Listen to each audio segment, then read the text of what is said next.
I am your host, Big Mike, back for another episode. It has been a crazy week in sports, and we are here to recap it for you. Mad Producer Podcast Poppy in the building. It's a two-man game tonight, and we're gonna have some fun. There's a lot to talk about. Let's get into it. Anthony is still on his sabbatical. Roz is in the shadow realm, and James is sick. So we will keep this train going. And we will get right to it at the time of this recording. Go ahead, Dylan. Breaking news. Let's hit the music. I broke, ladies and gentlemen, breaking news. I broke this news in the group chat early in the morning because I woke up to take a piss, and I saw that at 4:30 in the morning on November 1st in the year of our Lord 2023 that Mark Davis, the Las Vegas Raiders, fired head coach Josh McDaniels and Dave Ziegler of their duties. And then later on in the day, they fired offensive coordinator as well, which still doesn't make sense to me because he didn't do anything. The Raiders did that thing where they fired somebody too late and they gave somebody control of a franchise that didn't deserve control of the franchise, who has never proven anything in his career to be a worthy head coach or a good leader in any capacity. And I had to let Anthony sit here and tell me how wrong I was about hiring McDaniels for less than 2 years at this point from the date of the hiring, because he is a believer of the Patriot way. The Patriot way doesn't exist. That's why whenever a Patriot assistant or ex-Patriot players go outside of that Patriot bubble, that echo chamber, they are horrendous. Except we have Mike heard Vrabel. Mike Vrabel is not from the coaching tree of there. And then when he left New England as a player and played in Kansas City, he really only played there for a handful of years and was like the old guy linebacker. So if you're going to count Vrabel as a Belichick tree, that's crazy. Don't do that. That's not true at all. He never coached there. just trying to take a shot at Belichick. But you could take a shot at Belichick because Vrabel's not his. We have heard many a story about how Josh McDaniels in Denver all those years ago was a terrible leader to those guys there and treated his players like shit. And I think the biggest reason Derek Carr wasn't brought back was because he was actually like a great leader. And Josh McDaniels knew he would never have control of the locker room because of that. Because Derek is so respected throughout the organization and through the NFL and by his peers. By his peers, Derek Carr is a great dude and a great leader. And then even when asked about this, he's like, my heart goes out to Josh and David, and I'm putting out nothing but love to all my friends over there who are dealing with another change. And again, Derek Carr, franchise leader in touchdown passes in every major quarterback category. It completely got disrespected. So you get the real adult out of the room, and then your best players are outwardly bad mouthing the organization. Where Anthony was like, "Oh no, they're fine. They want to be Raiders. They don't." Josh Jacobs can't wait to get out of there. Josh Jacobs, the part that Anthony is not going to like to hear is the second there's a new person in charge, Jacobs is gone. Devontae's probably going to get traded in the offseason. And they're going to probably try to find something for Max Crosby. The 3 Bugattis that you have in your organization are probably going to be gone. Wild. And the Jets already were trying to trade for Davante Adams yesterday. I just don't understand why this wasn't done before the trade deadline so they can decide what they want to do. That I don't understand. Why wait until the trade deadline's over to get rid of these guys. because bad So franchises do bad franchise things. so we get back to the firing part, right? So McDaniels gets fired, shitty coach, terrible offense, yada yada yada. There's still a lot of problems here. You put Antonio Pierce in charge of the team. Anthony's hoping this is a Rick Biscaccia type thing. Antonio Pierce has never been a head coach in college, high school. No, he was high school. He was a head coach. Never been a head coach in college. He's always been a linebacker coach and like an assistant to the assistant head coach. So I don't know what they think he's going to do as their head coach, because without the experience, who knows anything about his time management? Who knows? Like, he's a personnel guy on the defense. He's literally their linebacking coach. I don't understand what they're doing. And then they fired the offensive coordinator. Josh McDaniels was the play caller. So why are you taking the offensive coordinator's job away? He didn't do anything. He literally would sit there and give like ideas to Josh for play calls, and Josh would be like, no, go fuck yourself. I got it. Like, what are we doing here? So now the guy calling the plays for them is the quarterback coach, who is known to be an Adam Gase assistant. And I also don't know if Anthony understands this either, because Anthony's to the moon. He thinks we're going to spark a playoff run. He actually said playoffs today. Playoff run. And I tried to tell him he needs to temper his expectations, because this is not what you think it's going to be. You have a bunch of guys who have no experience running the offense that's still pre-installed by McDaniels. Like, you can't change an offensive game plan that you guys spent all off season and the year before working on this offense. And getting rid of these guys doesn't fix your offensive line problem, right? Like, Jimmy ate a lot of sacks on Monday against Detroit. Yes, he did. They put in Aiden O'Connell. Aiden O'Connell feels pressure worse than Jimmy, from what I saw. So you don't have a quarterback. Nobody wants to be on your team. The Raiders are going to try to make a splash for a head coach. And do you want to know who I think it's going to be? I have an idea, but go ahead. No. Let's not refer back to me hoping Adam Gase is going to be the head coach, because nothing would make me happier than if Adam Gase was the head coach of the Raiders. And watch Anthony have to sit there and try to convince me, of all people, that Adam Gase is a good head coach. I think they're going to go all in on Harbaugh. I mean, it would be there. I think they're going to go all in on Harbaugh while he's dealing with this investigation. Yeah, he's flirting. He's tiptoeing with that get fired line right now. It's either going to be Harbaugh or it's going to be Lincoln Riley. Because word on the street is Lincoln Riley is trying to dodge moving to the Big Ten, because he doesn't recruit defense. It's not. And he's looking to try to hitch a ride to Caleb Williams. That school shouldn't be in the Big Ten anyway. USC is a prominent school. There's no affiliate. Why would USC be? The Big Ten is Midwest U. Like, well, USC, the Pac-12 doesn't exist anymore, so you got to go somewhere. But they could have gone to the Big 12. The Big 12 didn't want them. That's foolish. And USC is a powerhouse program, so I think it's a good move to go there. You get the same level of competition. But Lincoln Riley dodged the SEC, and he's trying to dodge the Big Ten. So any team that may have a vacancy that could possibly in the running for Caleb Williams, he's going to be looking at.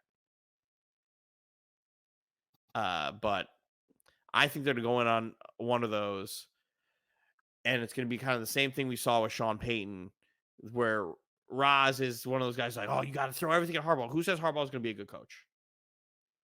Like, it's been a while since he's been. It's been a while since he's coached adults, and he was in a great situation in San Fran. This is a bad job to take.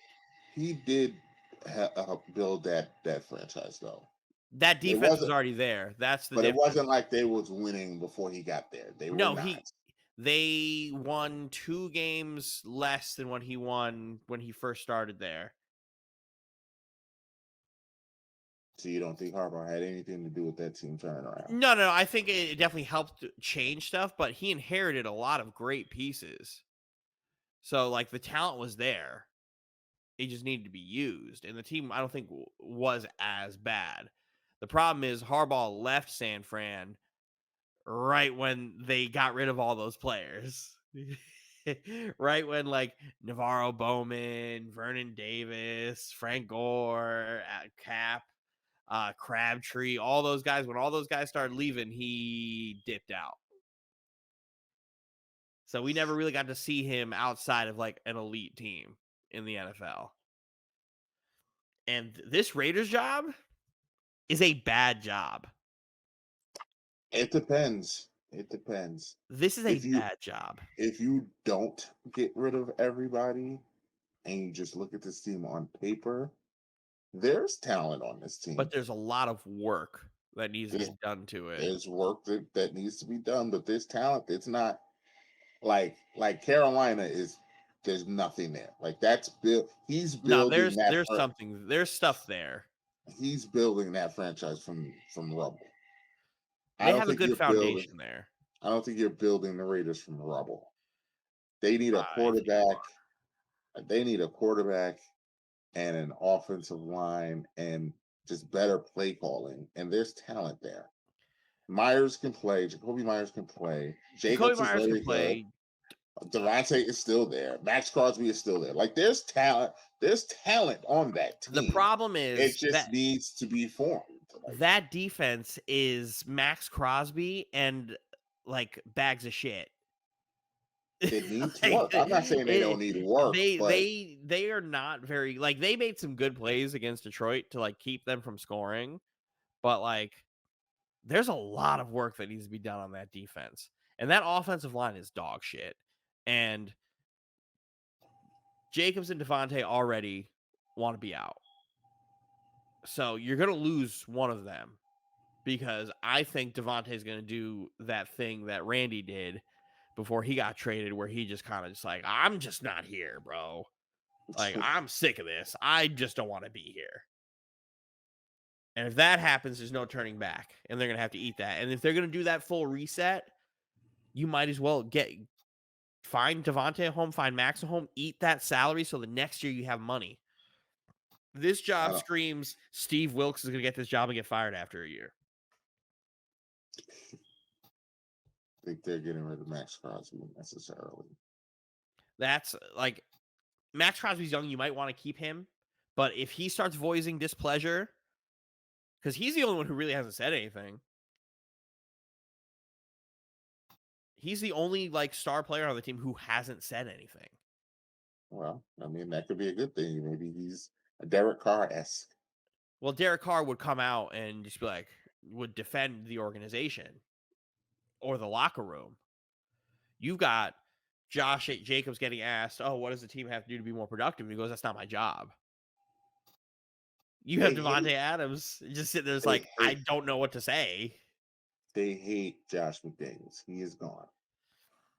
Listen, and I'm going to push back on your Antonio Pierce. All you got to do is I'm sure he's looking for an opportunity. You never know. He might be a good coach. There's a lot of Mike Tomlin was a special teams coach, had never done anything in his life, and now he's a Hall of Fame coach. Like, I don't want to just poo-poo it like there's no way that maybe they stumbled upon a good coach, because that's entirely possible. I'm going to look at this in the same lens we looked at the Jeff Saturday signing last year. I mean, and if you remember correctly how we were looking on the Jeff Saturday thing, we all shat on it. The difference with the Jeff Saturday thing, though, was he had never even been an assistant coach. He literally was sitting on ESPN and then was the head coach the next day. Pierce has been an assistant NFL coach this year. That's still more experience. Still more But that's experience. still, You're putting a lot he's on the been a plate of. consultant. He's a Super Bowl winning player. Like, I'm not saying he's gonna come out here and be Bill Belichick, but I'm not gonna sit here and say he's just automatically gonna be trash. Like, I think he has too much I stacked up against him, and this is not the opportunity he's looking for. you never know. His mentality may be just keep it simple, and that might be just what this team needs. Just keep it simple. Let's not try and do all this extra stuff. We know what we have. Let's just drive these Bugattis and see what happens. Try to get the morale in the room up, because that needs to be done, and I think he can do that. You never know. Yeah, all I'm saying is you never know. They're not going to the playoffs, but I think they're lucky if they get like 4 more wins. I know, actually 3 more wins. I'd be very like, Anthony's overlooking opponents, and I'm like, you are not in any position to be overlooking anybody with a rookie quarterback, a guy who's never called plays before, an offense that's not very good, an offensive line that's bad, a head coach without the experience of in-game coaching and situational awareness that you kind of just get after being a actual head coach for a while. And again, that staff around them isn't very good. So I'm thinking Antonio Pierce is going to be getting a lot of bad advice from his staff that's there. So that's more so why I'm not giving Antonio Pierce a chance. And it's not because of him. It's because he just doesn't have the experience, and he's got a lot of dog shit around him. That's more so where it's coming from. Because I think Antonio Pierce deserves, like, I think former players that are assistants deserve better shots on staffs. And I would love to see Antonio Pierce, if he's not on this Raiders staff next year, to go and be in Houston with DeMeco Ryans, and go with whoever the defensive coordinator is in San Fran and be a linebackers coach. If Jeff Ulbrich leaves the Jets to go be a head coach somewhere next year, bring him in as part of the staff. Like, I think those are guys that you need to bring in and have there. It's just the Raiders coaching job, again, I just don't think is a good job. We're gonna see. I just don't think that they will be an embarrassment. I think they will play hard. They have enough talent to be competitive in games. Will they win? I don't think so. I don't know. I would love to see them score. I don't think they will be an embarrassment. Listen, I hope they lean on running the football. I hope they lean on running the football. That's what they need, and I think they are going to lean on running the football. That's why I'm saying that don't count them out, because I think they're going to lean on running the football, and they have a top 10 running back. Mm-hmm. So now I know their offensive line is trash, but when you have a top 10 running back, love run blocking. Exactly, and it's a momentum thing. When they can just know that all they gotta do is hike, push. Listen, like don't count them out, because you open play action with those 2 Bugattis that they got on the side. Hey, listen, hey, I'm counting them out, because you can't just go through a firing mid-season and think shit's just gonna work. I just can't buy into it. I hope, and I then hope you right, because against both New York teams, where the strength of both of those teams is the weakness of the Raiders. Yeah, well, the Giants don't blitz too. What are you talking about? They blitz. Wink Martindale is a zero blitz mastermind. It's gonna be rough, but the Giants can't score, so they'll be in the game. Well, Daniel Jones is playing, so that helps. That helps, and that's not Danny DeVito. It's the most Italian kid I've ever seen. Because man, they couldn't do shit. But to think that you're gonna go play against the Jets defense with that team is also like, I watched the Chargers defense fucking sack you guys fucking 40 times. And our defense is better than theirs. So and that's tough. Anthony said there's like, 21-8 against the Giants. Maybe the Giants just need to play a bad defense. Who knows? No Darren Waller, but hey, maybe the Giants just need to play a bad defense. We saw Jahmyr Gibbs light him up. Saquon Barkley, do your job. Actively rooting for the Giants. Just so I could tell Anthony I told you so. And I think the Texas Rangers may have just won the World Series because they just had a ground ball base hit and the ball went under the outfielder's glove and rolled all the way to the wall for a 2-run triple in the top of the ninth. Yikes. That, ladies and gentlemen, could be the straw that broke the camel's back. Oh, that is tough to watch. That's it, because that's just a single.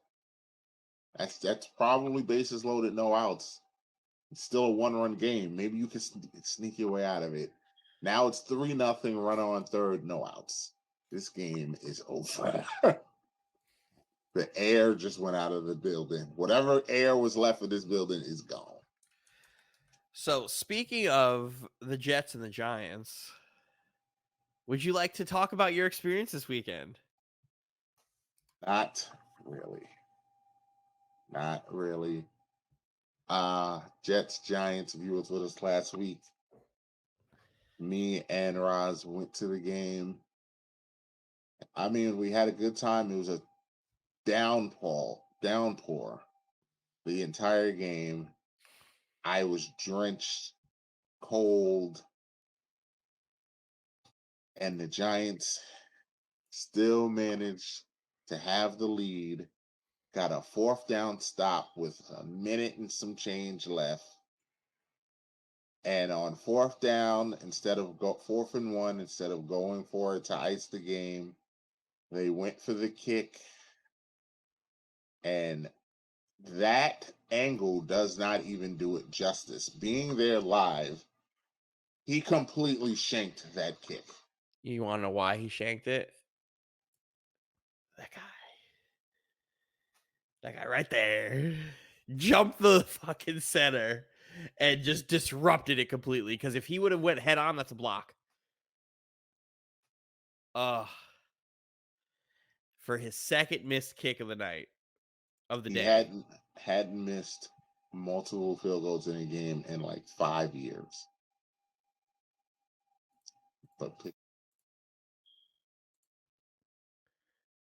And then the Jets promptly, after going 0 for 12 on 3rd down all day, got the ball and in 27 seconds got down the field in field goal range. Clocked the ball with 1 second left. Which was unbelievable.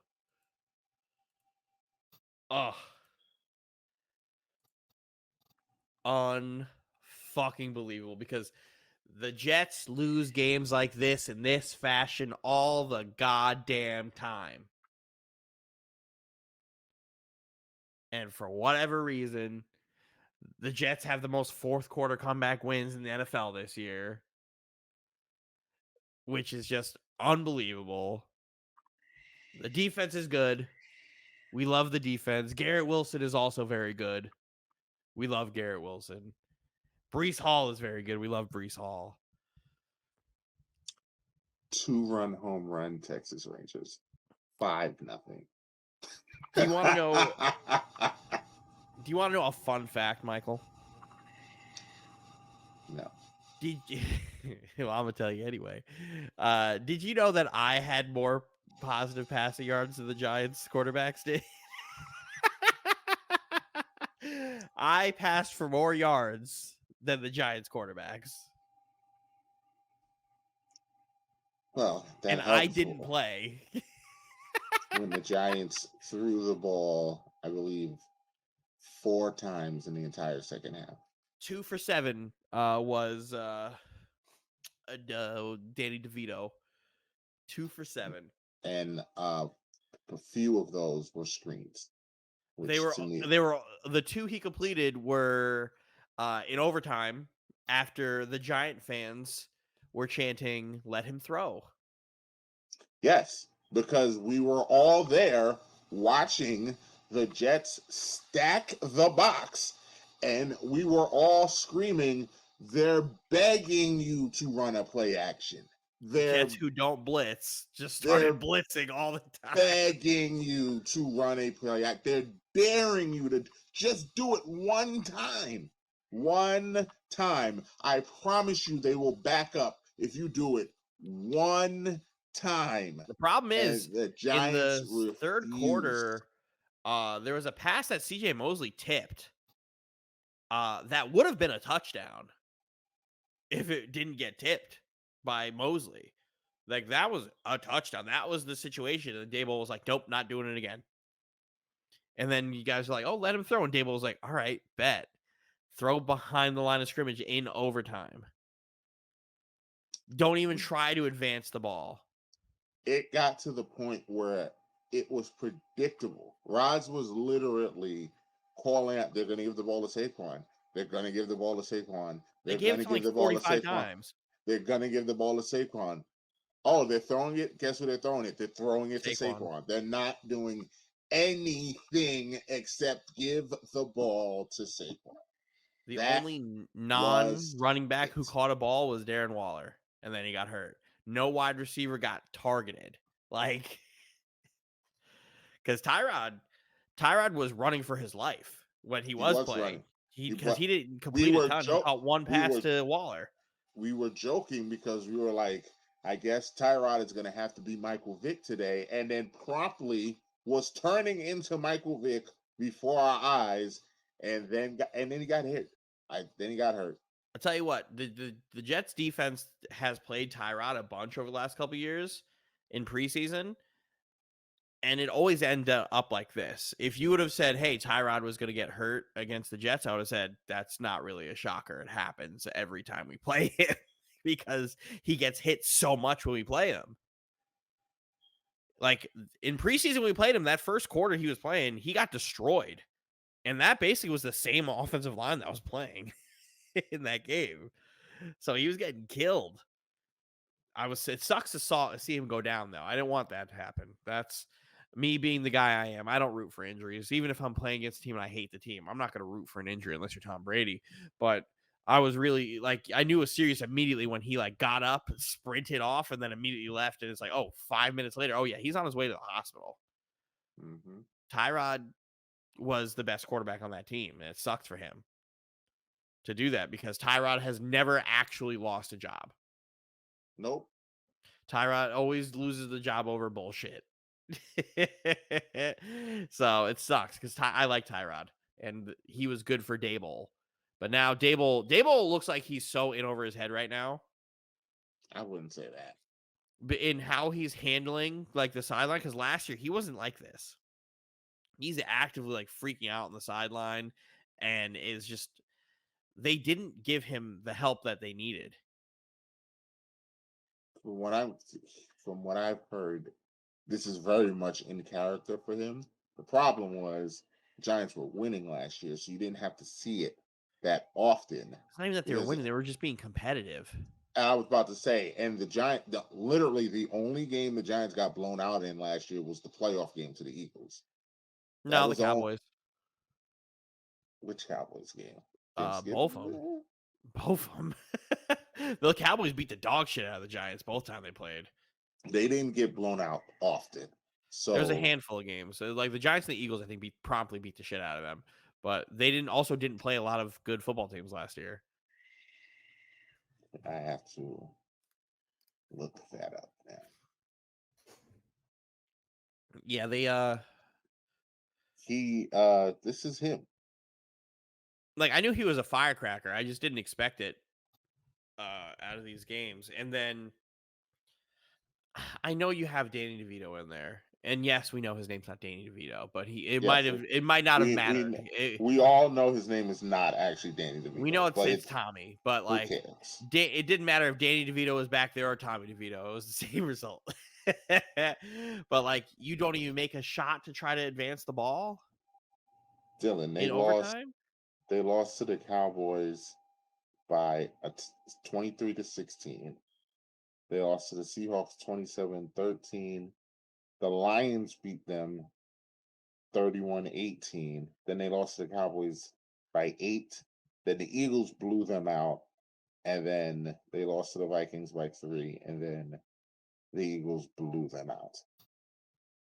Okay, so it wasn't. I just remember Jones playing bad in that game, in one of those games. I think it was the first Cowboy game. I remember Jones being awful and Anthony trying to defend Daniel Jones. I was like, he was not good. But I digress. New York's gonna, if he keeps coaching games like this, New York's gonna kick him out And because if they that's the New do, York way. then they deserve what they get. Because the Maras, 2 years and you're kind of out. And they deserve what they get. Although they really wasn't wrong with any of those firings, though. They should have never hired those people. No, they shouldn't have. Bob McAdoo should have never been hired.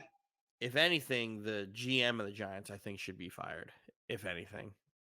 Yes. Because you didn't give the team, really, you didn't upgrade the team at all.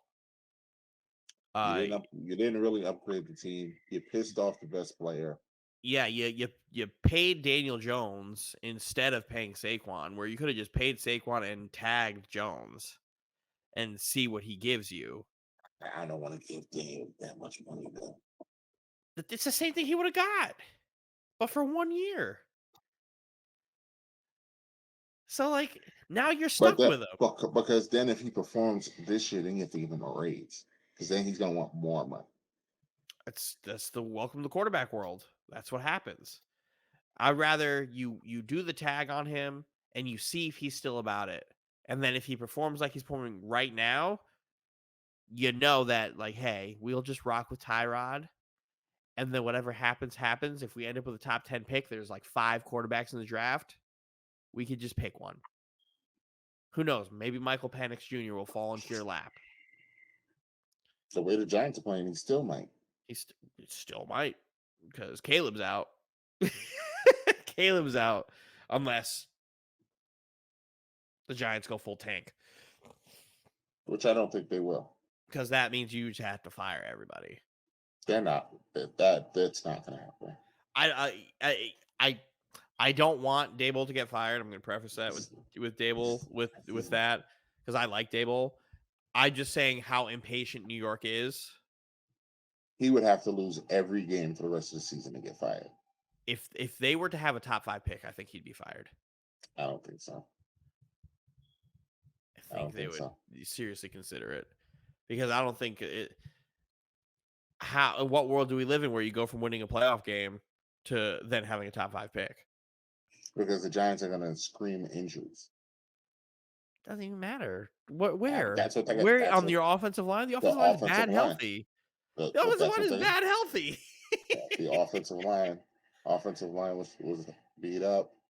Saquon missed a few games. Daniel Jones missed a few games. He's not. They would have Rod's over here trying to fire Saleh because Aaron Rodgers got hurt. Ross is also ridiculous. Like, but that's the New York fan base, right? Roz wants Saleh fired because we don't know how to find a quarterback. We went and got a quarterback, actually. Like, that's what people forget. We have a quarterback. He just tore his Achilles 4 games in.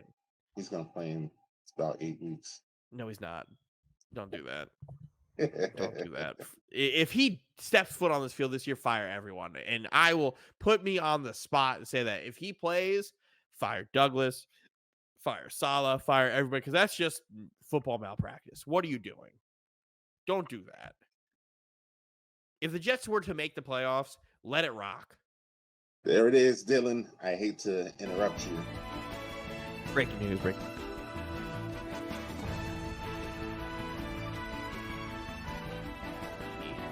World Series champions, and you can take the little chisel that you engrave and stuff on rocks, get your handheld chisel, and cross out that Texas name as a team that has never won a World Series. Congratulations to the state of Texas. Congratulations to the Walker Texas Rangers. Out of Chuck Norris. Shout out to Chapman for getting a ring. Montgomery for getting a ring. Fuck Chapman.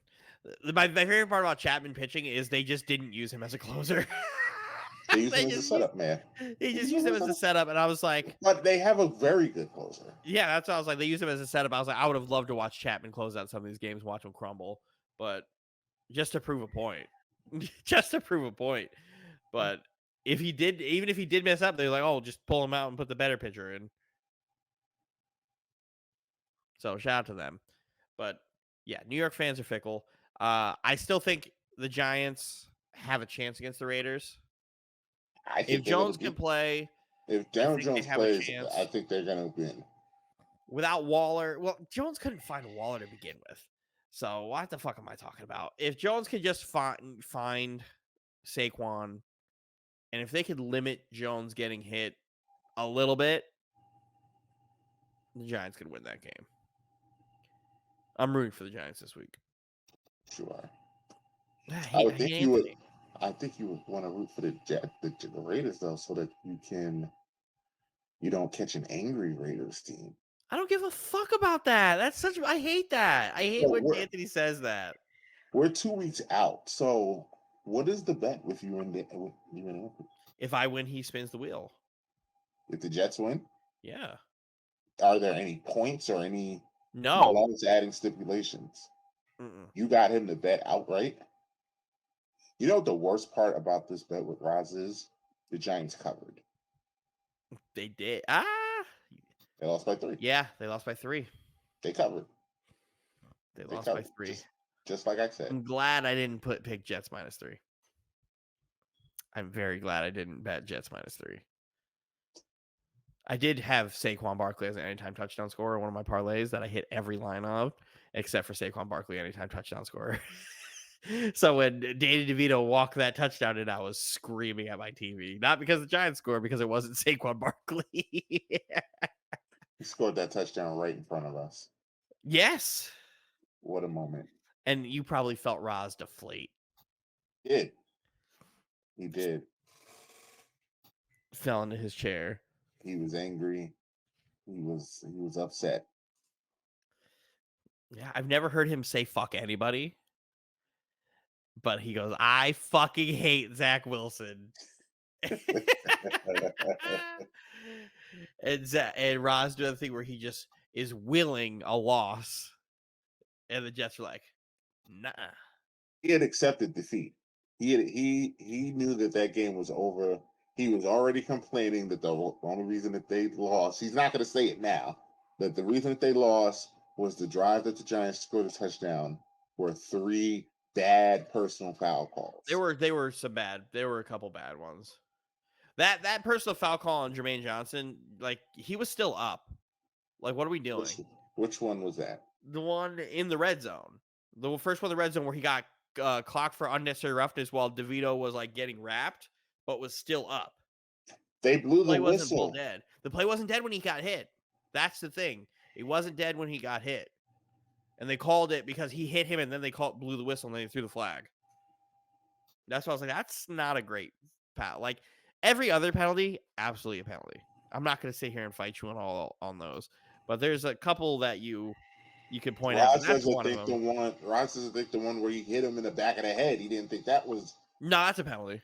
He didn't think that was a penalty. We're sitting here arguing with him in the stadium. He's arguing with all of us Giant fans around him that wasn't a penalty. Like, that's absolutely a penalty. Come on. Quincy was going too fast. Quincy even told you, said after the fact, he was like, "Oh, that was just stupid by me. That was a selfish play. I was going too fast. I got out of the air. Like, I hit him. Like, that's my bad." So that was absolutely a penalty. The Jermaine Johnson penalty was not a penalty, but those were absolutely penalties. I'll be the first. I have no reason to fight shit, right? I will call shit how it is. And we didn't. None of us argued that pass interference. That was clearly. That was blatantly a pass interference. It was clearly pass interference. Like, there's no argument. We're not going to fight. We're not going to sit here and act crazy because we want our team to win. He didn't even turn around to look for the ball. Like, no, he just tackled him. If you look up pass interference, that was pass interference. That's the picture they show. That is pass interference. Like, just like I'll say that offsides on the offsides on K on the thing. That was clearly offsides. No, he was not offsides. He was. No, he was not. He went with the motion of the ball. He was not offsides. You have a better angle than we did. It didn't look like Oh, offside to the stadium. let me pull up the video. And you're gonna look at me, you're like, oh shit. Like he jumped. No, here you go. Because I kind of saw it in real time. I was like, that was a really good jump. He didn't. I just saw him move. Look, the ball, but he didn't cross yet.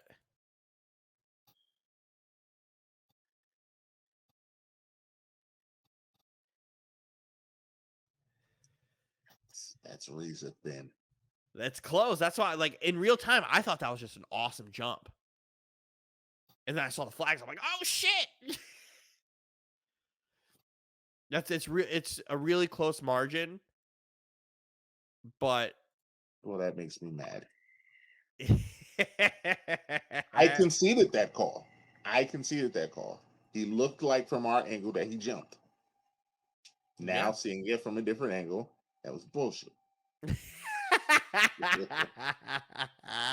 But again, there was bullshit calls that happened on the other side too. Like shit happens, but like that's a really good jump. But I also understand why they called it because it was so good of a jump that it looked like it was offsides.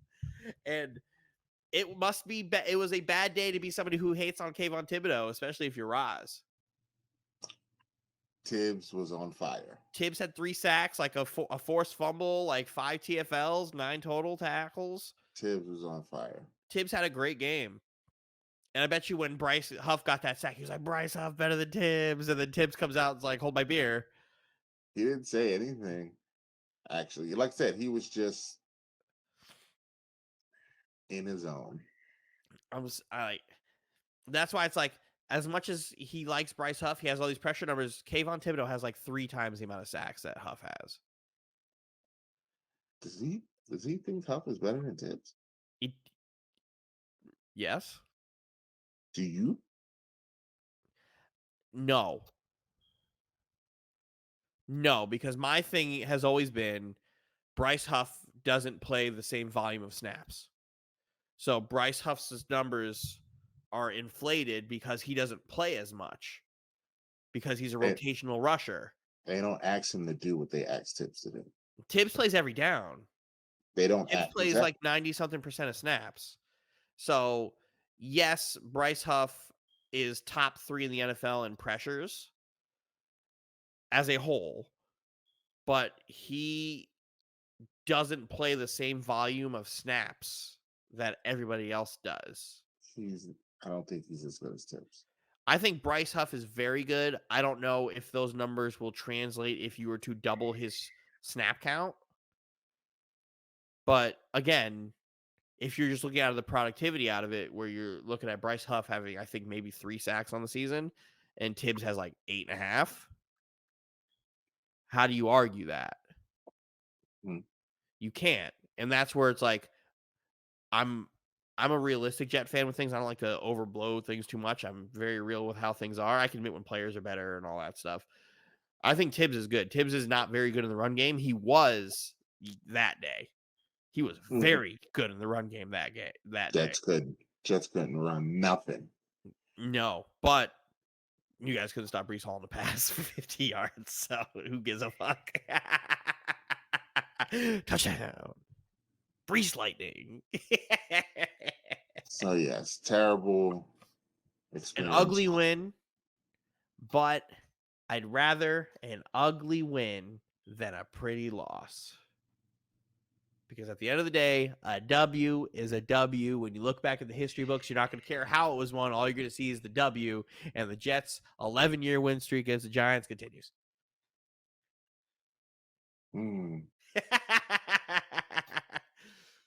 And next time Roz is here, he's going to have something nice for Mike to read because he is a loser. But on a side note, your Titans look like you might have a quarterback. We'll see this week. I'm not putting a lot of stock in this week. It's a Thursday game on the road. against a very good defense. Who are Like you if he guys go playing? Pittsburgh, Pittsburgh is so hit or miss. their defense is good though. Their defense picks and chooses when they want to play. On a short week, that the road teams always are trash on Thursdays. Yeah, So but the like Steelers also give up the most yards to wide receivers. if he goes out there and has a trash game, I'm not gonna be like, oh, he stinks. I'm gonna be like, he's playing 2 games in 4 days. Yeah, he played out of his mind Like- against Atlanta. Like I'm not like if he plays good, I would be more surprised if he plays good, if he gives me half of what he gave Sunday. Yeah, If he I'm gives not me half expecting of that, anything more. then I'm going to be like, oh, I might really have a quarterback here. But if he goes out there and throws for 180 with a touchdown and 2 picks, I'm not going to sit here and lose my mind. Like, No, okay, it happens. He showed It's me against the Pittsburgh. Falcons that he could play. I knew he could throw. I Like, didn't he realize could he play. can throw a couple of those. I was like, oh, If he gives you half of what you got against Atlanta, Ryan We're gonna Tannehill win will the- never we're see gonna- the field. We'll never we're see the gonna win field the again. division. No, you We're gonna won't. win the division. No, you won't. If he plays like that, we're gonna No, win you the won't. division. Again, it's the Jackson- Falcons, but Jacksonville's not what you think they are. Jacksonville's exactly what I think they are. What are you talking about? So tell me why I cannot use that they haven't played anyone argument against Jacksonville then. I never said you couldn't. Because they haven't played anyone, Dylan. They just The beat good- the the Steelers good team- The good team that they beat was Buffalo in another country. But a win's a win. What are we doing? Right? Like they beat the good team, and that good team also played good in that They other beat country. That good team in London. When was Buffalo played in London? It doesn't matter. They played good in London. And Jacksonville was already in London. They played in London 2 weeks in a row. Like, okay. Hey, we'll see. They are 6-2. So they beat the 6-2. Bills and they beat the 6-2. Steelers. Those are two Yeah. good wins. Those are 2 good wins. They are 6-2. Yeah. So, They're so 6-2. they are tied for the best record in the AFC. Are you They are. saying that they can win the AFC? Yeah. I do. I do think they can win it. I don't think they will, but I think they can. Anyone can. Tennessee still can. Every Anyone team, can. the best teams in the AFC have shown they are beatable. Right? Are they better than the Chiefs? I don't know because the Chiefs have a wide receiver problem. The Chiefs already beat them. I know the Chiefs already beat them, but like I'm In talking about as of Jacksonville. right now. I'm talking about as of right now. In Jacksonville, the Chiefs beat them, and you don't know if the Chiefs are better than them. I don't. That's also it. Also wasn't a good game. Like Chiefs 17, Jags 9. Like that. I feel like 9 out of 10 times they split. But the Are Chiefs they better than Baltimore? would it surprise? No, they're not. Would it surprise you if the Jags beat the Chiefs? Yes, I didn't expect them It to wouldn't win the game surprise at all. me. I didn't expect them to win the game at all. It wouldn't surprise me because if you could figure out a way to take out Kelsey, the Chiefs can't move the football. But they can't. What do you mean? Jacksonville's defense is not good enough to do that. I mean, if you bracket Kelsey the way we saw Denver do it, Denver doesn't have the guys to do it either. Denver has They a better did it. defense than Jackson. Denver has better No. players. I don't know what's going on with the coaching over there. But Denver does have talent. Yeah, on but that Denver's defense. best players aren't the guys that are covering Kelsey. Denver's best players are Surtain, Simmons, who's playing center field, and like Nick Benito. So like and Jacksonville's defense is solid. I think you could figure out a game plan to bracket Kelsey and make Sky Moore beat you. I think there's a recipe there. It wouldn't surprise me if Jacksonville beat the Chiefs. It would surprise me if Jacksonville beat Baltimore, but because I think Baltimore is literally the best team in the AFC. Better than Miami. Yes. You're crazy. You want to So know right why I now- think they're better than Miami? So do you think Jacksonville would beat Miami? No. I don't. No, I So thought you were what? talking about Baltimore. No, Jacksonville. Oh no, Jacksonville's not better than Miami. Jacksonville. Miami will run Jacksonville out of there. They're not better than Miami. They're not better than Buffalo. I No, don't even Jacksonville's better know. than Buffalo. Yeah, Buffalo's broken. Buffalo's not. Buffalo's defense is broken. They are letting every team score on them. Oh, sorry. They're showing a picture of the Clippers' new arena, and it's pretty. Yeah, they have no boxes. It's all just like a college stadium. It's horrendous. But no, Buffalo is too banged up on defense to like stop guys. And if you go back to last Thursday's game, on that Hail Mary, there was 3 pass interferences that didn't get called. And we're looking at the Bucks maybe winning that game. Did they? Mike Evans, before the ball even reached the end zone, was getting sandwiched between 2 defenders. Chris Godwin was getting pulled on the side of his shirt. And then the ball hits and nothing happened. I was like, there was 3 different pass interferences that weren't called on that play. Like they're that one play away from possibly winning that game. So like Buffalo losing Matt Milano, who's one of the best cover linebackers in football. You could live with losing Trey White because their secondary and their pass rush is good. You can also afford to lose Matt Milano. And that's what sucks. You can't lose a great cover linebacker. He's one of the 3 best cover linebackers in football behind Fred Warner and Roquan Smith. Fred Warner's a monster. I don't know who created. I don't know what lab they created him in. But BYU. But goodness gracious. Yeah, it's Fred Warner, it's Roquan Smith, and it's Matt Milano. Those are the 3 best cover linebackers in football. And they lost him, so now you can pick them apart on defense. I still think that's where it's like Buffalo is hard for me to like. I think Miami is going to end up winning the division, and Buffalo is going to be in a lot of tough games the rest of the year because their defense has to step up. And you can't always do next man up when you are losing the 2 most important players in your team. Like that shit, you can't just expect the same shit. I think Baltimore's hands down the best team in the AFC. They're the most consistent team on both sides of the ball. And that's what's most important. Because that Baltimore defense is really fucking good.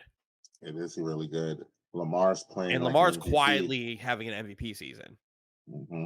Quietly having an MVP season. And right now, if you had to look at your top 3 quarterbacks, he's late. there. I picked it a year earlier. A year late. I said Lamar was going to win MVP last year. Yep, you're a year late. Yeah, Lamar. Whoever's your top 3, you have to put Lamar there. There's no question. Right. Lamar's there. I mean, have we reached? What is this? Is this week 8, week 9? We're going into week 9. We're halfway through. We're halfway. We could do that. Well, I'd rather all the guys be here, but who would be your halfway point MVP? Lamar. I might still give it to it, but actually, no. I like Lamar too much. I'd give it to Lamar. It would be Lamar or Tyreek. I would say my 3 would be Lamar, CMC, and Tyreek. My 3 would be Lamar. It's not a quarterback's award to me. It is not a quarterback. It's Lamar and them 2. I'm gonna take CMC out and we'll put AJ Brown. AJ Brown is the first wide receiver in history on a burner. He's to on a burner. 120 plus yards in 6 straight games. He's on a burner right now. He's balling. If you told me that AJ Brown was the best wide receiver in football, I would tell you yes. I would tell you no because Tyreek is out there rolling around causing headaches. But the difference is AJ Brown is mossing dudes, and he's playing wide receiver at a different level where Tyreek is just burning across the middle and going. But Tyreek's making catches though. He is, but he's not making routes, the level of catches that AJ's doing. But his route running is underrated this year because he's cooking dudes on the line, and that's why he's open because Well, he's also in motion a ton, so he's leaving dudes. He's shaking. he's leaving dudes in though. dust, and the teams are forgetting that you have to bracket him on the deep routes, and a lot of Tua's throws, he's throwing the ball with so much anticipation, where he's throwing the ball there before Tyreek even breaks on his route, because that's where Tyreek's supposed to be. And when Tua has thrown his interceptions and stuff, it's when he's anticipated and Tyreek can't get to his spot. So I think a lot of the times it's just Tua throwing it before anybody even realizes where Tyreek is supposed to be. And any team that realizes it and they stop playing Tyreek as the receiver and they play where the ball is supposed to be going, they have success. It's easier said than done. No. I'm not saying it's not, but I feel like more teams realize it, the rougher time they're going to have on offense. And the Bills were a team that did it because Matt Milano stopped playing where Tyreek Hill was going, but where he needed to be. And they gave them fits. Philly did the same thing. With that team. You have to be physical with that team. Philly did the same thing where they were able to play where Tyreek was supposed to be and get to Tua. The longer, if you can make Tua stand in the pocket for 2 seconds, you could hit him. So Miami's defense needs to show up for me as a whole, because they haven't hit their rough stretch yet. Where, like, having Jalen Ramsey's being a lot better than I thought he would be right off the rip, because that's not an easy injury to come back from. Mm-mm. I was expecting like a 4-week feel out period. He's back. He baited the fuck out of Mac Jones on that interception. So yeah, to me, it's Baltimore, it's Miami, it's Kansas City, then it's Buffalo as far as like my top 4 in the AFC. Okay, because our friends over at the No Games Just Business podcast, so friend Don, we have a wheel spin bet that I have the Ravens winning the AFC North. He is a massive Bengals fan. Not only does he think the Bengals are going to win the division, he still thinks the Bengals are going to win the Super Bowl. So wouldn't surprise me. I don't see that. You never do, though. You dislike Joe Burrow. You're wrong. But Joe Burrow, since he's been back for a few weeks now, and he played the fuck out of that San Francisco 49 defense. He balled the fuck on them. That's the best defensive football. He shat all over them. You got to give that credit. You got to give them credit, Mike. I mean, he played very well. Well. You are such a hater. I see. This is the thing. I say he plays very well, and apparently that means he stinks. I don't understand. What else do you want me to say? He played well. He threw 4 incompletions. He didn't play just well. He played great. He was 28 for 32 for 283 yards and 3 touchdowns. And 43 yards carry, 43 yards rushing. He balled the fuck out on this team. You can't say that's not just he played well. No, that's a unbelievable game. He played very well. You are such a hater. Give the guy, if Jalen Hurts played this style of football game, you would have been like, he's elite, Dylan. He's elite. But Jalen Hurts is too busy fucking throwing interceptions out his ass this year. Did he? Because I saw him lead his team to victory last week. He's still, I think, second in the league in interceptions. Well, it's a gunslinger. How many touchdowns do he have? Let me see.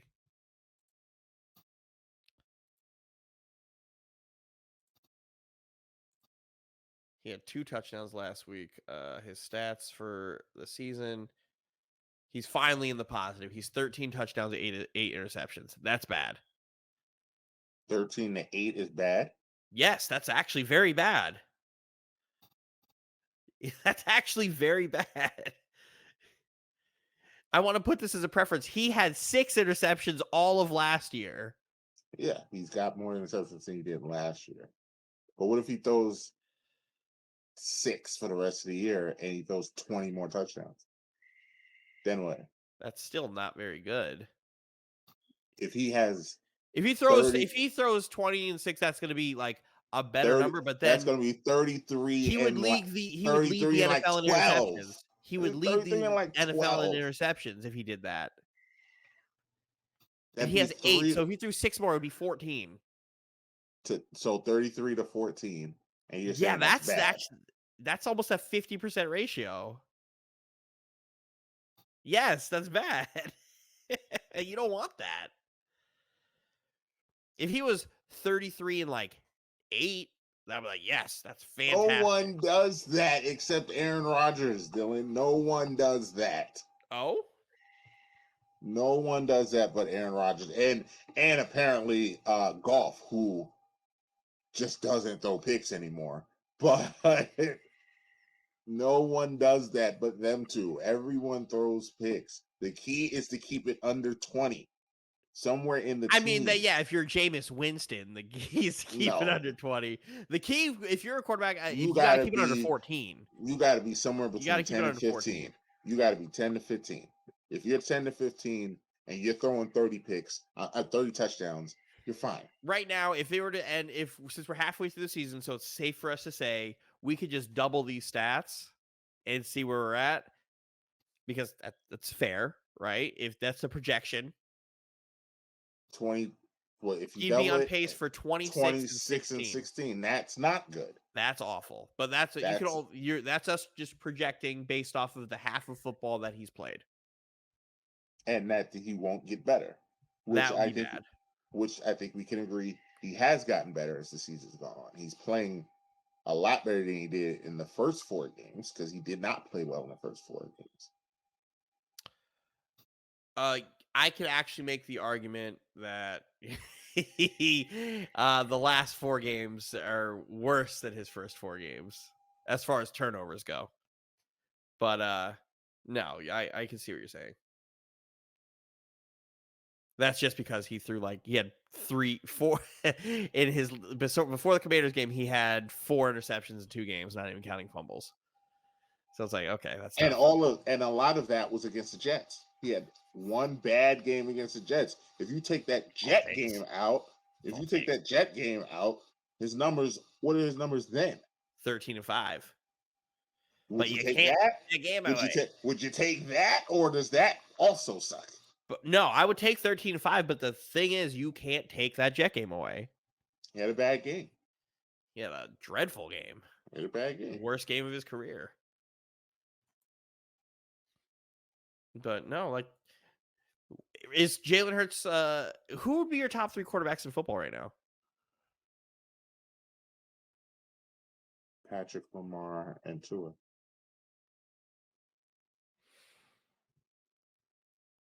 If you were to do 5,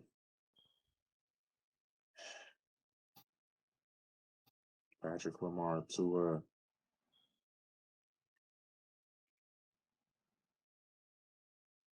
I mean, literally up until his Achilles exploded, I would have put Kurt in there. Mm-hmm. And I don't know, maybe then you can fight between Jalen and Josh Allen and your boy in Jacksonville. No, I was actually going to pick Burrow.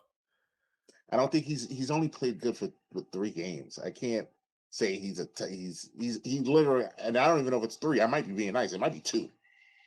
Like, I'm not going to put him in that list yet. He plays like this for the rest of the year. He's had 4 good games. He's had 4 good games so far. 4 where the other games where it's like shaky, but he's back.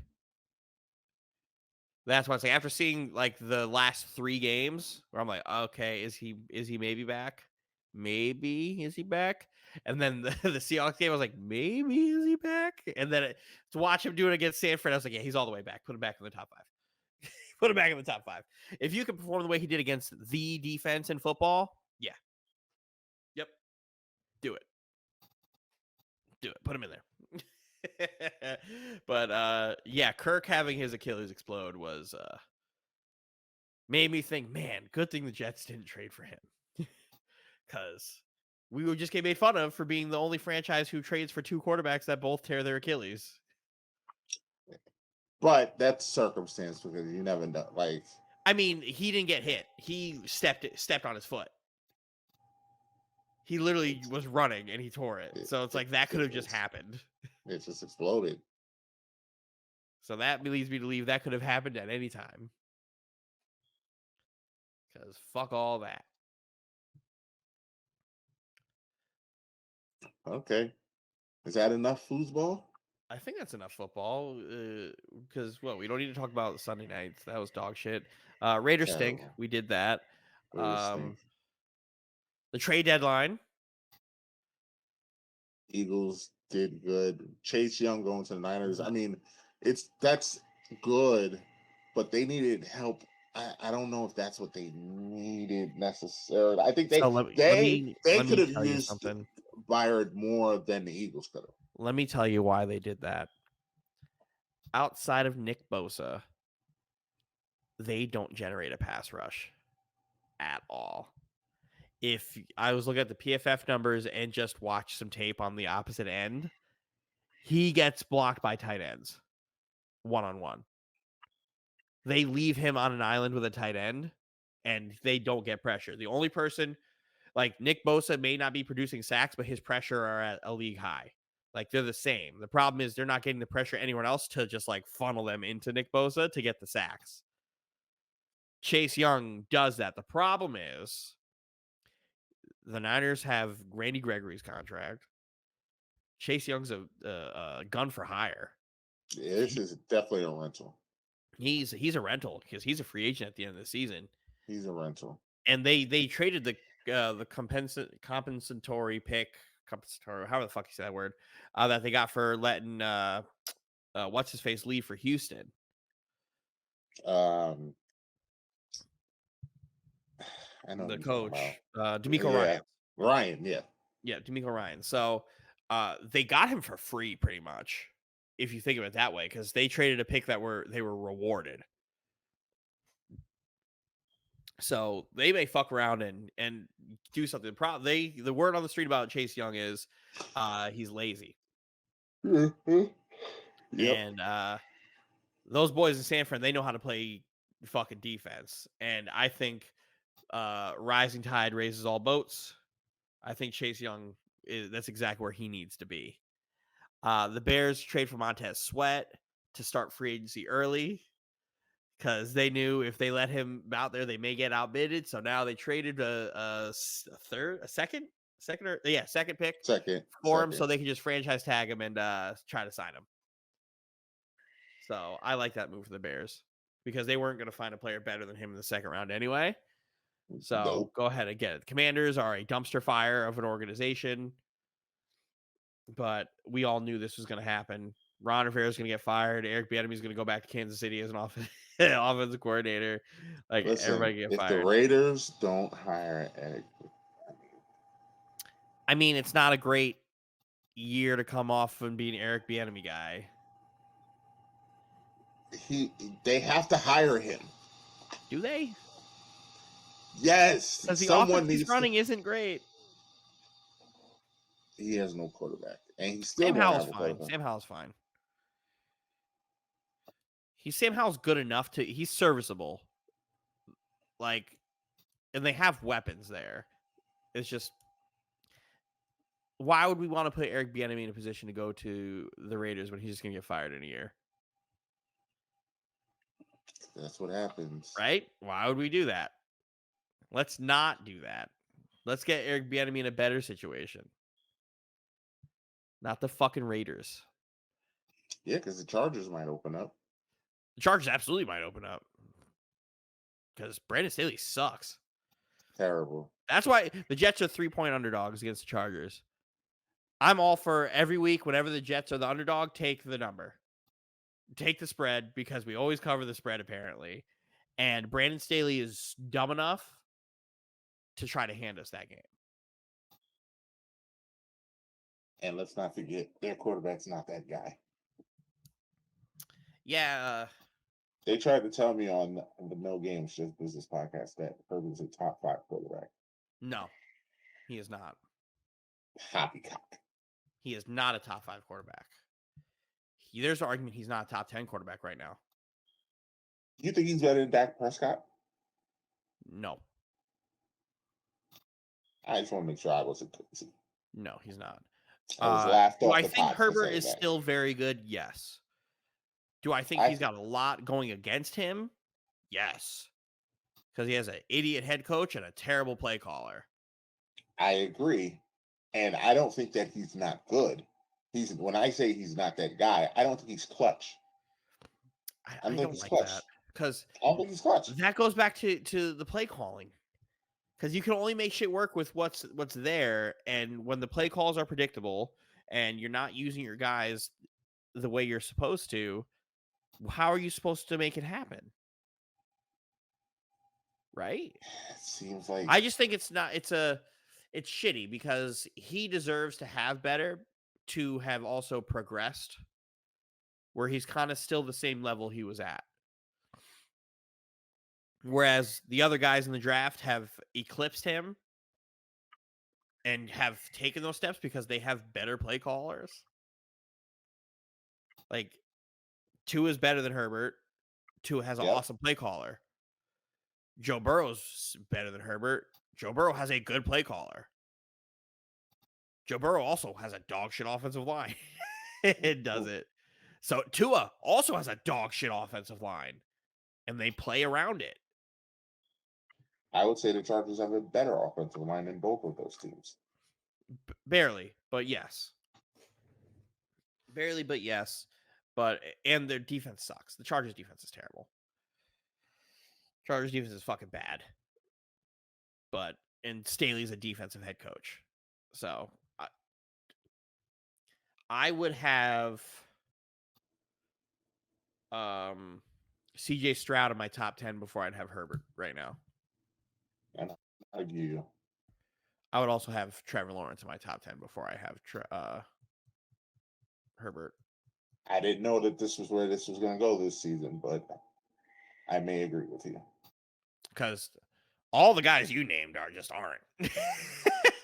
all the guys I named before the season, again, Justin Fields, I didn't say he was top 10, but he's not playing better than Trevor. He's not better than Trevor. Derek Carr absolutely is not playing better than Trevor. Derek Carr is not playing better than Trevor. And then who else? And then Herbert. And Herbert's not playing better than Trevor. And I mean, I guess you could make the argument for Burrow, but Burrow's been hurt. So, like, you kind of, that's Burrow's a weird back. one. Do the San Fran game. That's it. That's the real Burrow. But I would argue that Brock's been bad. Nope. Brock has been everything I thought he would be. No, he's not. Brock, the last few games, showed me everything I thought he was. And I hate that it took me apologizing to get that. So now I look like a fool for apologizing to Brock Purdy, where I should have just stood on business. I should have just stood on business and be like, I told you. You take the abundance of elite weapons away, and he just becomes this below average quarterback. Like, oh my God. As we segue to basketball, I just want to point out that at the time of this recording, the Lakers and the Clippers are playing, and the Clippers are winning by 14. And it's 2 minutes into the third quarter. Russell Westbrook has 17.6 rebounds, 4 assists. He just got an and one on Austin Reeves and is yelling at him as he runs up the court. And I say, you better enjoy this now, because once that cancer comes, you stop it. You can kiss this rust goodbye, because now that dribble is coming. He's coming, Clippers. He got what he wanted. He forced his way out of Philly. We said that on the show last week. We literally said there's no way. The minute that the Sixers said that he couldn't play and told him to go home, it was over. The only reason he got traded is because the NBA started to investigate. That's literally it. The second the NBA started asking, why did you not let him on the team plane? Daryl Morey was like, "Hey, what was the offer?" 2 bags of Doritos and some Funyuns sold. This is the worst trade that I've seen in a long time. When you look at it compared to the Dame trade, it's horrendous. Let's look at it compared to every superstar that's been traded in the last like 4 years, including Harden getting traded 2 times before this.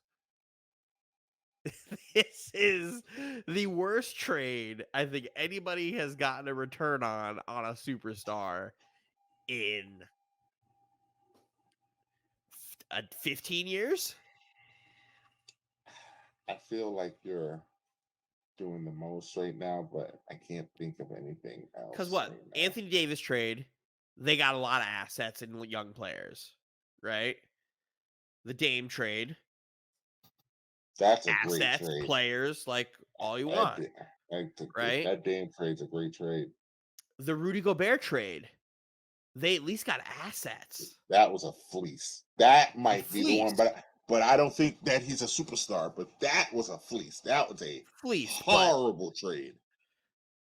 But in the return, like you got a great return, right? For losing your team's best player, arguably. Right. By the way, before you keep going, remember what I said about Russell Westbrook? LeBron promptly just punched his layup attempt and promptly flexed on him. Looked at him and flexed on him as the ball went. As they're down like 20. They're down 12. Okay, they made a run. But LeBron, Cam Reddish just poked. He just took Paul George's pockets, and Paul George just got the chase down. Goaltending. Let's go. The Kevin Durant trade. Good trade. Good trade. Good value. For both teams. The Kyrie Irving trade. They got more than they got more value than we exactly. Yeah. We got more assets that were readily used, that are still being used and are playing well than what the Sixers currently got. I'm trying to think. The Donovan Mitchell trade. They got value. That was kind of a fleece too, but good trade. They got value. They got quality. They got quantity. Yes, they got a lot. Quantity. They got a lot. Well, they also end up trading Lauri Markkanen. Which hurt. Which hurt. Yep. No other and then you could just do the other James Harden to Philly trade, where that's both teams lose. I still, and you will deny this to your grave, Philly won that trade. I don't know how Philly won that trade when they traded Ben Simmons for Nick Batum, Marcus Morris, Robert Covington, and KJ Martin. But I don't know how they win that trade because Ben's being productive and is playing. James is not. You hate Ben. I don't hate Ben. Or do you not hate Ben anymore? I told you, I've said this last year and I said it here as well. I hated the Ben that I got last year because he didn't play with any effort because of the injury. And he was trying to play through it. But if you were going to play and not give the effort, you shouldn't be playing. So you could have gotten traded, sir. The Ben Simmons that I'm getting this year, even though he's not giving me 15 points a game. Like, notice how I'm not saying shit about Ben Simmons this year. Even though he's not giving me 15 points a game. He's playing hard. You're not saying things are fickle. No, I'm not. I'm not saying because he's giving me the effort that I wanted out of him. And that's all I ever asked. He's giving me the Draymond Green effort. And that's what I expect out of him, Draymond Green. So, that trade. Nets get Ben Simmons, Seth Curry, and like a million first-round picks. Seth Curry is no longer on the team. No, he's not. But Ben Simmons and all those draft picks are. So, don't worry. The guy that we traded in that trade also isn't on the Sixers anymore either. Other than that, what other superstars have? There's superstars haven't really moved.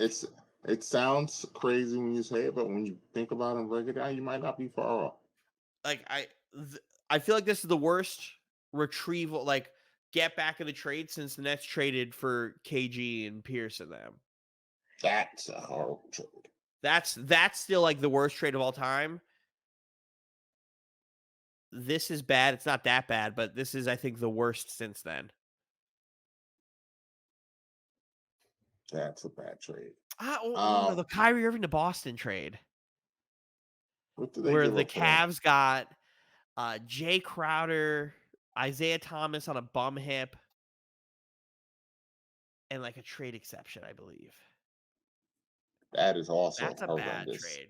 And That's that's horrendous. still like, we have to go like 6-7 years ago to get that. So the trade's done. So what do you think this means for the Clippers? I think the Clippers are a very good roster. Like, say what you want about James and what he does. I think this is insurance for the regular season to get them to a top seed in case Kawhi or Paul both go down. Because James, say what you want about James Harden plays every game. James For the Harden is most not part, gonna yeah. he's not gonna sit out, or he will play every game. They'll give you 70 to 75, yes. Yeah, and that's your 90% And of the games played. Russ is going to play every night. Game. And those other Every guys will night. also play. Like they're deep. They can go 2 rotations if they needed to. And the fact they were able to make this trade without getting rid of Norman Powell, without is a getting rid win. of Powell, forget Norman Powell. Man. Without getting rid of Terrence Mann is unbelievable to me, because I just knew we was about to see Maxey, Mann, and Embiid out here. Mann and Maxey just running in Philly, because them two would have been fun. Dread-headed monsters just running up and down Philly, running and shooting threes all over the place. So how Philly doesn't get Terrence Mann is unbelievable. Shout out to Lawrence Frank for saying no. You want all these guys? No thanks, because we know you're gonna have to move soon because you don't move near a microphone. He never got to talk, not one time. How long before the Clippers let him talk? Because he still hasn't talked. Immediately. They're gonna let him talk. The second he reports for the team, they're gonna let him talk. But like, the whole time, the offseason, I was like, they're not gonna let him anywhere near a microphone. Nowhere near it. So if I'm the Clippers, this is a great trade, because now James Harden gets to be a 3rd to 4th option on a team that doesn't need it.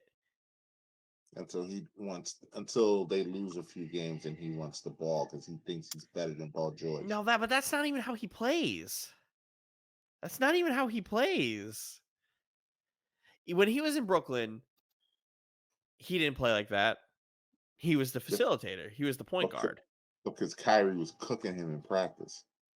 Yeah, you got butt cracked. He got to shut up. As good as I love that fake report, that is a fake report. Cooking him in practice every day. You want some more, fella? Cooking him.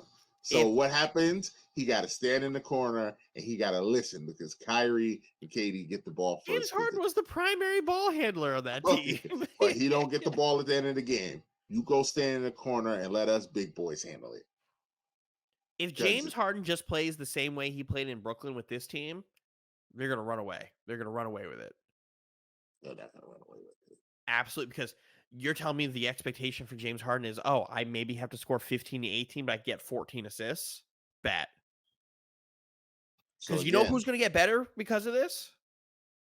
Zubats. Zubac will be fine, yeah. Zubats is going to be awesome because of this. And then if whatever they do with the second team, I'm thinking Lou's going to bench Russ and have him run with the second unit. That's going to be an electric second unit. Mann, Russ, Powell, Plumlee, Like they're gonna run up and down this fucking court. The Clippers are going to be very interesting.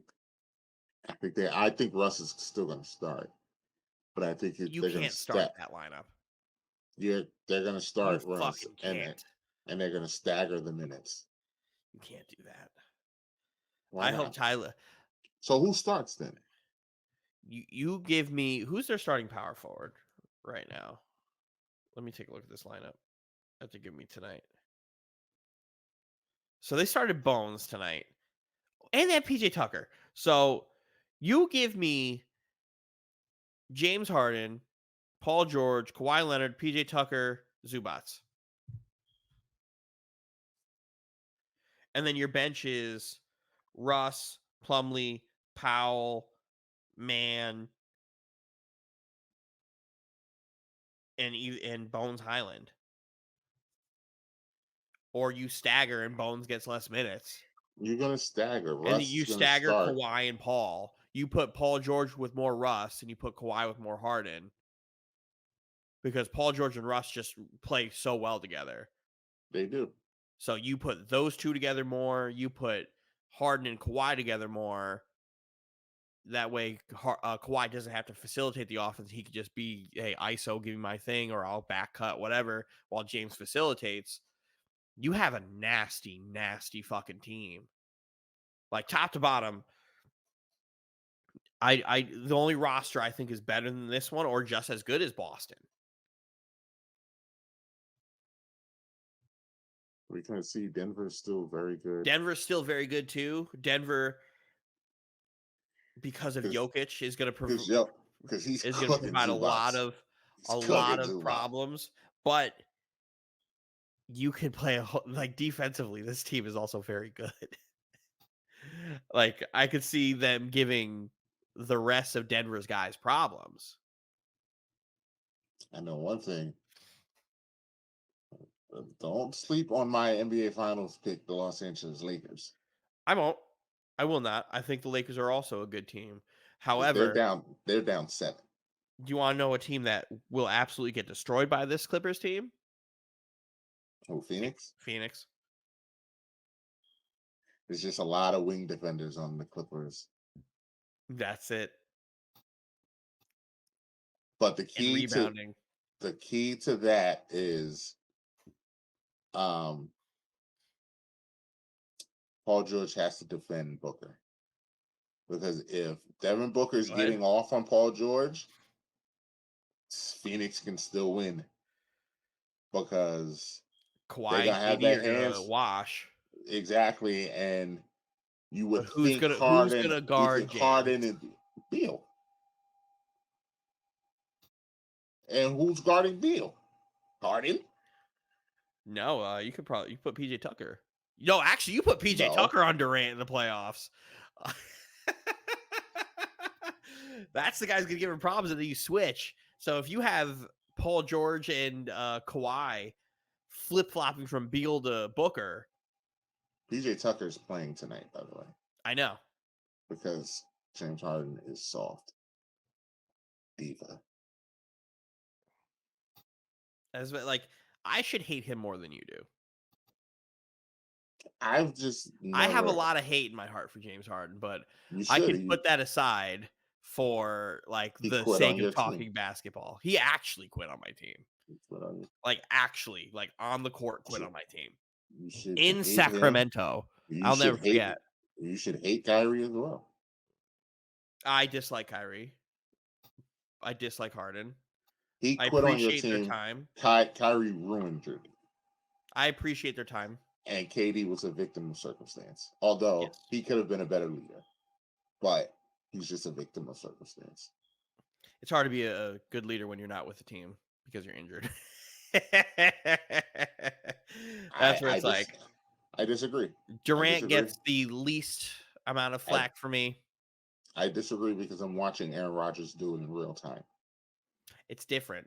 Everybody does different. What Aaron Rodgers is doing doesn't happen, by the way. Like, when guys are healthy or injured, they're usually not with the team at all. Salah's asking him to come back, and he's like, okay. Aaron also wants to play football this year. Going- He's But going like to. what Aaron Rodgers is doing is an anomaly. You can't expect that out of anybody. Like usually when guys are hurt and they have that injury, they're done. They're not near the team. I'm not gonna let you give Kevin Durant that pass. He could have been a better leader. He could have nipped a lot of that nonsense in the bud. It's not who he is. But that doesn't make it right. No, it does not. But it's the expectation that I've set where it's like, I don't expect Durant to be this like LeBron James leader. No, I don't. I expect him to go out there and lead on the court. The problem is he wasn't on the court. And if Durant was present during that 20-game win streak, Kyrie probably doesn't ask for his trade. Losing streak. Losing streak. It was a 20-game win streak. When did y'all go on a 20-game win streak? Last year, literally the day he asked to trade was the day after our first loss. We won 19 of 20.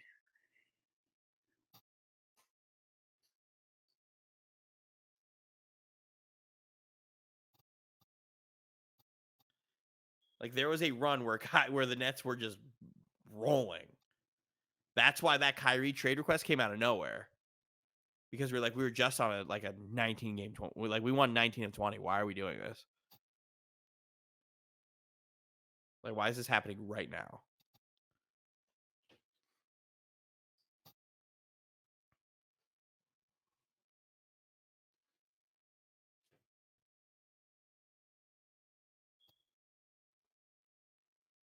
Yeah. But yeah. Find it. I'm gonna find it. You keep talking. You go ahead. But yeah, Kyrie's a dickhead for doing business the way he did business, where originally it was, oh, we'll just negotiate after the season and see how it goes, especially after he had his suspension and was behaved for a month and thought he's like, okay, cool, I'm ready for my extension. And Sean Marks was like, no. James Harden was a bitch about the whole situation. Fuck James Harden. But I could talk basketball about James Harden because he is a good player. Like playoffs, if I'm only expecting 15 points out of him, cool. If I'm expecting more, then I'm not going to rely on him. You can't really rely on him at all. But his role in Brooklyn was the perfect role he'll ever be in, where he's third guy and point guard. If he could be that here, the Clippers should have no problem. So, barring injury, I think this Clippers team could finish top 3 in the West and really make a run for it and give Denver problems. I think a 7-game series gives Lakers a problem. I think the Clippers will be the hardest out besides Denver in the playoffs, barring injury. –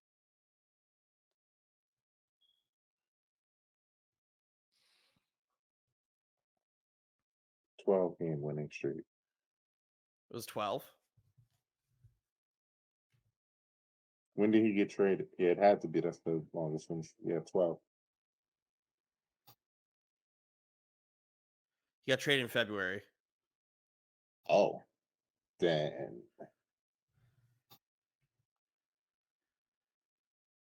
They were not very good. This Bridges. It was February 6th. So right before that, they won 1, 2, 3, 4. They had won 4 out of 6. But Kyrie was playing very good. 48, 38, 32, 40, 32, 26, 20 trade. Trade. Get me out of here. So they were less than a month removed from the large win streak. That's what. So yeah, they were just a month, less than a month removed from that long win streak. So that's why it was what happened? So that's why none of that made sense. But oh well. It is what it is. I also don't have the Mavs doing great because of him, but no, The only way, if I'm the Sixers now, where I can accept this trade for what it is if you could turn this garbage pail of old dudes that I got into somebody. The problem is you now can't trade these guys till January 1st. Yeah. By that time, that player is going to be gone. Maybe. The trade deadline is in February, so no, not necessarily. I think if you're trying to make a move for somebody that would help Philly, you try to do it before they can move these assets.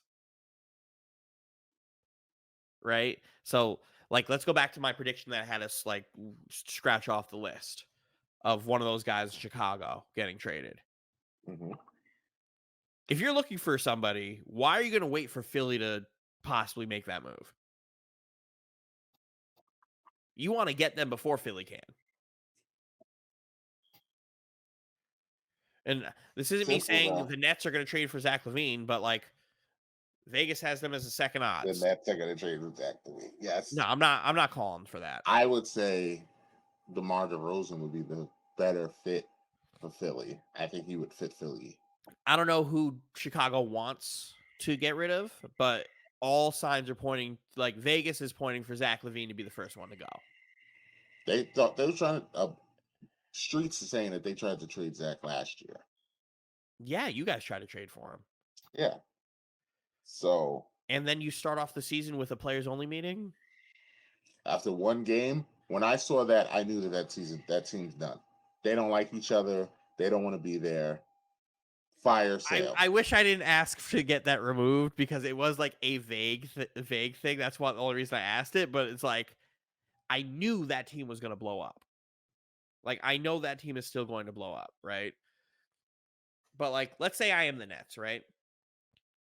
Why am I going to wait to make that trade so Philly could try to make that trade? I want to make that trade so Philly can't. Because Chicago might want to wait to make that trade. They might. But again, you got to call. Pay more. Let me see what other teams are on this list because all I remember is Brooklyn was the second team besides Philly, and I don't want to keep using Brooklyn as the thing because I get told I'm a fucking homer when I provide my sources. So I want to get into it because you got very emotional. Yeah, because I do my thing where I post the stuff, I do the things, I do my sources, but I just pull things out of thin air. I'm not going to argue with you. You're not going to bait me. I don't want you to argue with me. I just want you to listen.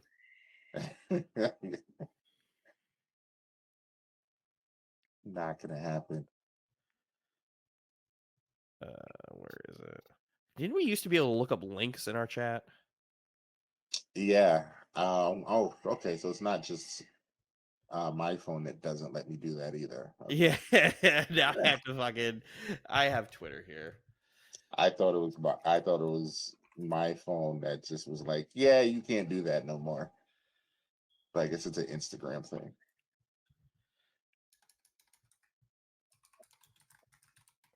But I know exactly. It was Brooklyn, Philly, Miami. Yeah, okay, so it's Miami, Brooklyn, New York, Atlanta. And Atlanta was the other random team. Yeah, because that DeJounte Murray, Trae Young thing is really not working. And I thought it would, but Trae Young's more of a head case than I thought. If I'm Miami,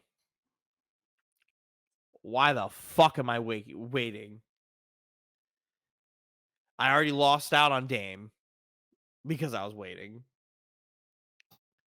Because Dame was supposed to fall in my lap. Fun fact, like, before I continue, how is Dame, the most loyal guy in the NBA, the only one of these superstars who got traded to the team he didn't want to go to? I don't think he's complaining, though. No, well, they just got their ass beat today. I mean, they're gonna lose. They're not gonna go 80. No, they had a couple losses so far. He played bad. He played bad the other night. But yeah, and he played bad tonight too. He had 16. Are you worried about Milwaukee?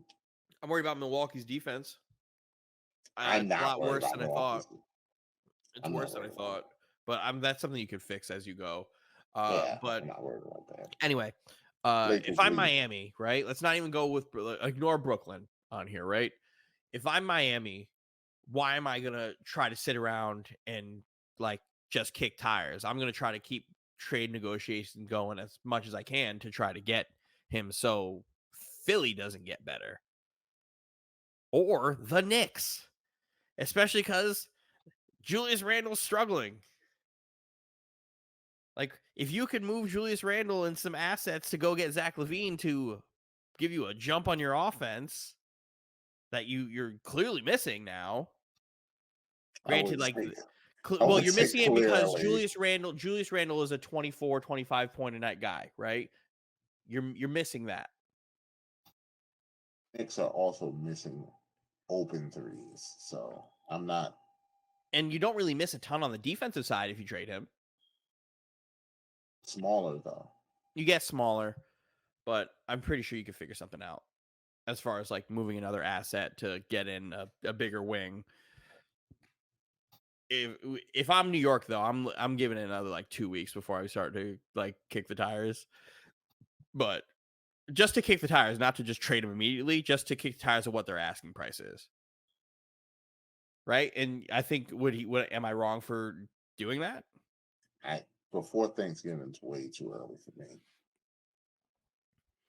Like, I think of it as don't let somebody else in your conference get better before you do. And maybe that's the football guy in me where it's like I love like the Cowboys jumped in front of the Philly to go trade for Amari Cooper. Oh, you said Philly's trying to trade with you. What did they offer you? Oh, they offered us this. Oh, we'll give you this. Like that, the petty game of it. Yes, that's where it's like jump in front so Philly can't be involved. Jump in front so Miami, the team that beat New York last year, can't get that guy. Get the guy so they can't. So when you guys face them, you get to rub it in their face and beat them. It's the football guy in me. Yes. And then like Dallas, if Dallas could figure out a way to do that, that'll be great too. But again, you could get rid of your defenders. You get your defenders again. They've already done that. So I don't even know why Dallas isn't even on this list. Get Dallas off this list. But like the 4 teams and Philly that are on here already, kick the tires before Philly can try to build a trade. Because you don't want Embiid in the playoffs. Or Embiid in a good team in the playoffs. Yeah, because he's going to be a tough out. Very tough out. They're already a tough out because that Philly team is good regardless. You take James Harden off that team, that Philly team is good. They don't have the superstar power of James Harden, but Tyrese Maxey, Tobias Harris in a prominent scoring role. Tobias will be back. Shake Milton. My man Shake. D'Anthony Melton. Kelly Oubre. Like, they got a team of guys that can score. They got a team of guys who can put points up. Like, they're still going to be a tough out. So, I'm interested to see what goes. In Miami, I don't know what the fuck Miami would trade for Zach LaVine. They have nothing. Exactly. They have nothing. I don't know if Chicago wants to replace Zach LaVine with fucking Tyler Hero. Nope, I wouldn't. I also wouldn't. So, like, I don't know why Miami's involved in anything. Miami's involved because they have to be involved. Yeah. Because they swung so bad and missed that I still feel the air from the swing. That's the cold front that hit up here. It's freezing out here. Think we're in Canada with James. I'm surprised James doesn't have 4 feet of snow.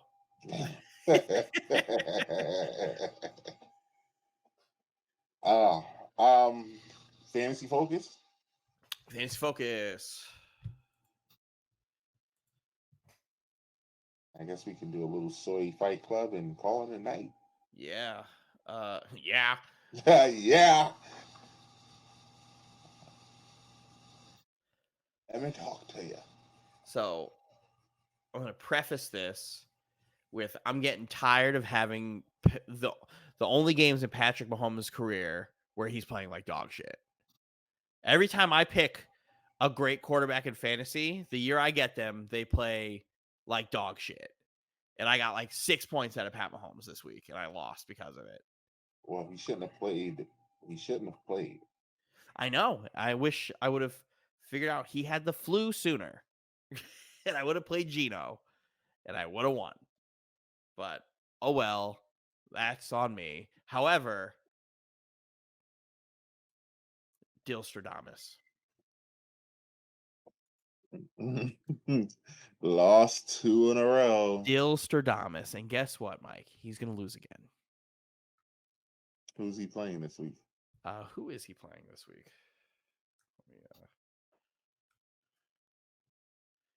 League. Let's go see him. Oh, he's playing Ortiz. He's got to win.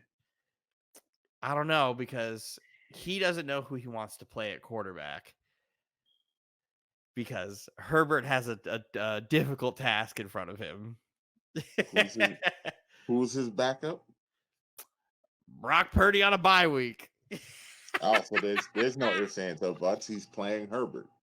So he's really going to be rooting for the Chargers, who he hates. Yep.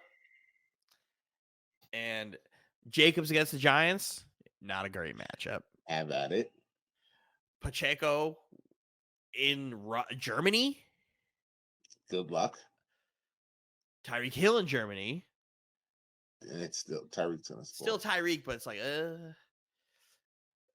Derek Carr hasn't been able to throw a fucking rock into the ocean. So I don't know how he's going to hit Olave. Goddard, Flowers hasn't been getting a lot of stuff. I don't know what to expect out of this Buffalo Cincinnati game. Mm-hmm. Jets defense and Justin Tucker. What does Ortiz got going on?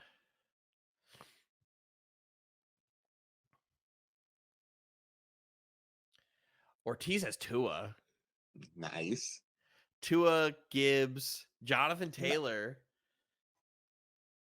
He's got to hurry up and swap. He's got so much potential. He's got so much guys potential playing. Yeah, he's going to lose by like 30 if he doesn't replace those two. Because he could put it. What he's got at running back? He could play Brian Robinson. Get him 9. And Jahan Dot. He just cut Treylon Burks. Yeah, no, Anthony's winning. I just saw LeBron go between the legs, fadeaway jump shot in PJ Tucker's face. Somebody tell the Clippers go hire James.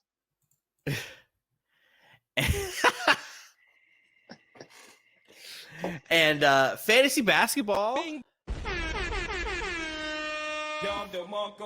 Bang, bang, bang. Shit like that. Overcome the primetime games where only like 4 teams are playing, mm-hmm. and the opponent has somebody on all 4 of those teams. Because that's a day where I get nothing and they get an easy 140.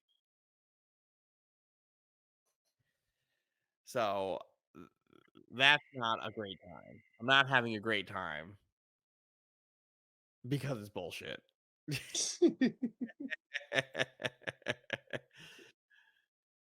I'm not having a great time because it's bullshit.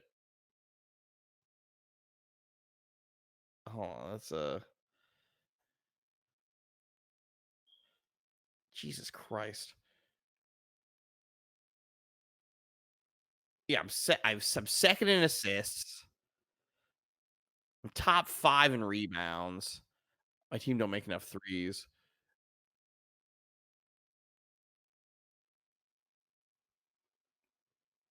Points against. I'm just fucking. You know what? Points against. We're laughing at Ortiz. Ortiz has won 3 in a row. So maybe Anthony won't just get the dub. He's facing the hottest team in the league. Outside of V. Yeah. Who I saw this weekend and was promptly laughing at us. He was laughing at us? Yes, saying that You should have started laughing at him because of he's his going to dumbass win trade this. requests. He's going to win this league, he said, and he's going to laugh and win the belt. He must be taken down. He's created an enemy out of me. Almost that we got to start. I got to start collecting the fees soon. Where are you at, Mike? So I you am are right here. 7th. I have to update. I haven't updated my roster yet. Let me go back to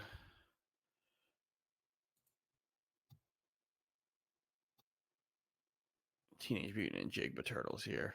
A win this week would be big for my team. Oh, I'm facing V this week. Oh, all that tough talk. There you go. I'm projected to run through him. Oh, yeah, he picked up Will Levis.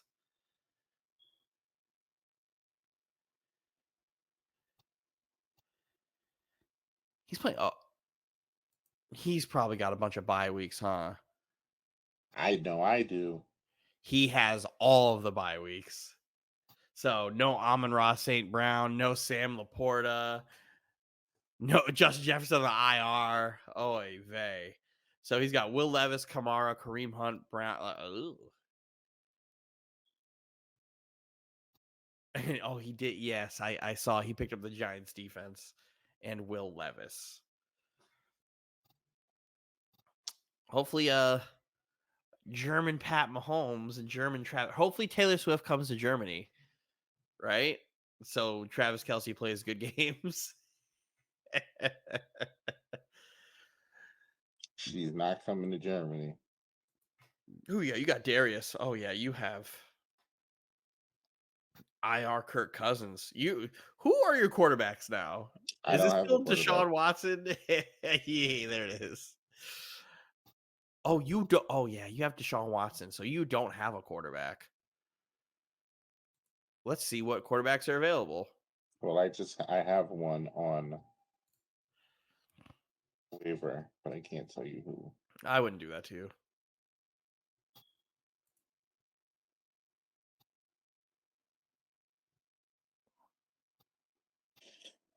CJ Stroud on waivers. Hopefully that clears for me. If not, it'll be Baker. Well, I also just saw CJ Stroud was available, and I just went to go claim him on waivers. I wouldn't do that to you. I wouldn't do that. I didn't, but I did it before you said it. Bold face lie in my face. I literally am doing it on the screen, Mike. Before you even said it, you as I went to go drop a kicker to claim CJ Stroud, you said I just tried to claim CJ Stroud off waivers. I was like, oh.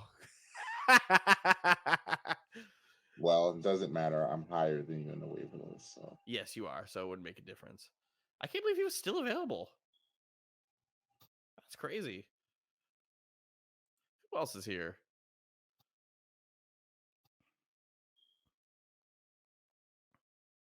Ugh.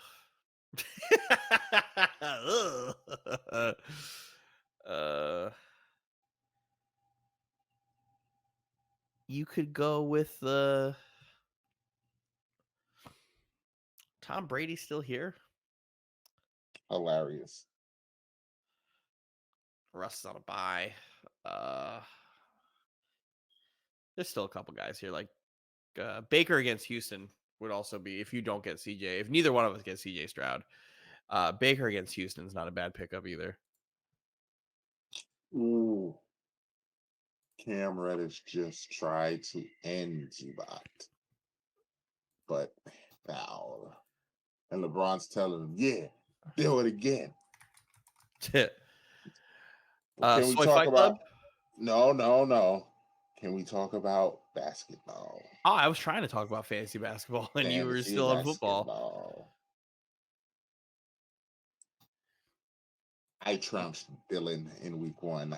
I stayed humble. I didn't want to jinx it, but you beat the shit out of me. But that's where I realized the problem that has been presented to me. where it was on those primetime Tuesday and Thursday night games, I can't compete. Because you had in back-to-back primetime games, LeBron, Steph, like on back days where you put up 140 points on 2 days where there was no other team playing. That's a week one thing. That was just like, that's unbelievable. That's what I was sitting there. I was messaging the chat. I was like, there's literally nothing I could do different. What am I gonna do? Pick up guys in the Lakers who just don't play? Like all those guys are on rosters. That's just week one stuff, though. That was just I like mean, ridiculous. shout out to Raj for a great comeback, even though as Cass already has a hit out for Zach LaVine for giving her negative points twice in a week. Twice in a week. But didn't he also score like 50? And he also scored 50. He also scored 50. She's already fed up with him. I was laughing. I'm like, this is gonna be the fastest we see a player of his caliber on the trade block because she is fed up already. Already. I told her, I was like, well, trade him then. Trade him. You better do it now before something happens. Because she also has De'Aaron Fox who got hurt. So De'Aaron Fox got hurt? Yeah, he just sprained his ankle though. He should be all right. That sucks. Look at me. I got paid this week, Mike. Oh, the struggle is over. Oh yeah, they paid me ASAP.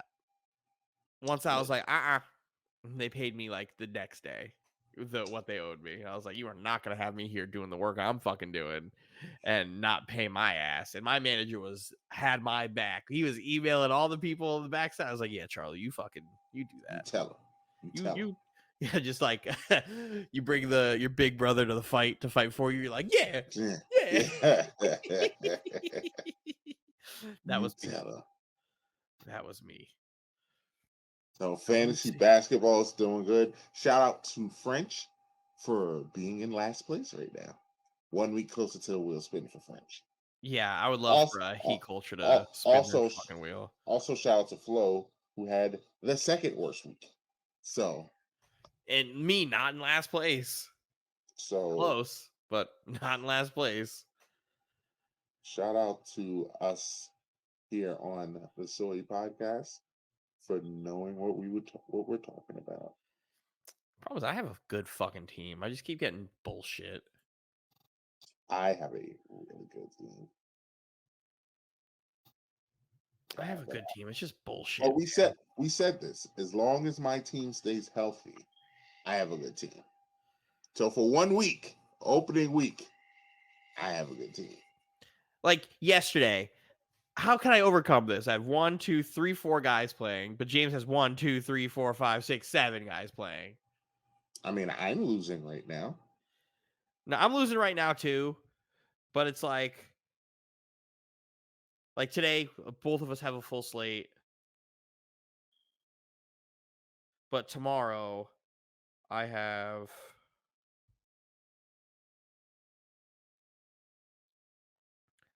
one, two, three, 4 guys. And he's got 1, 2, 3, 4, 5.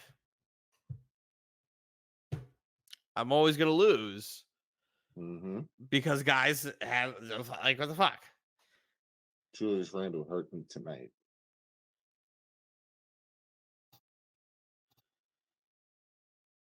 So I have to figure out. I was like, but I also don't really want to drop nobody and start fucking fiddling around. But I'm gonna have to because I can't just pick a dude up. I have a guy on my IR, but I tried to pick up fucking somebody, and they're like, "Nope, you can't pick him up." I'm like, "Great, thanks." Ruining my life here.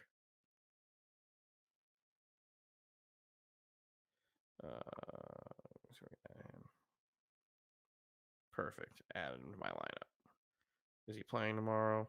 He's not playing tomorrow. Why did I pick him up? Good job, Dylan. I'm an asshole.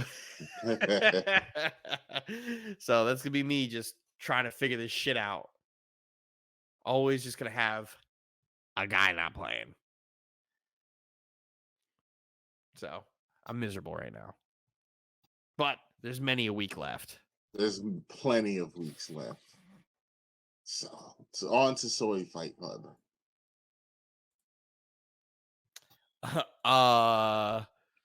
We watched Tyson Fury lose.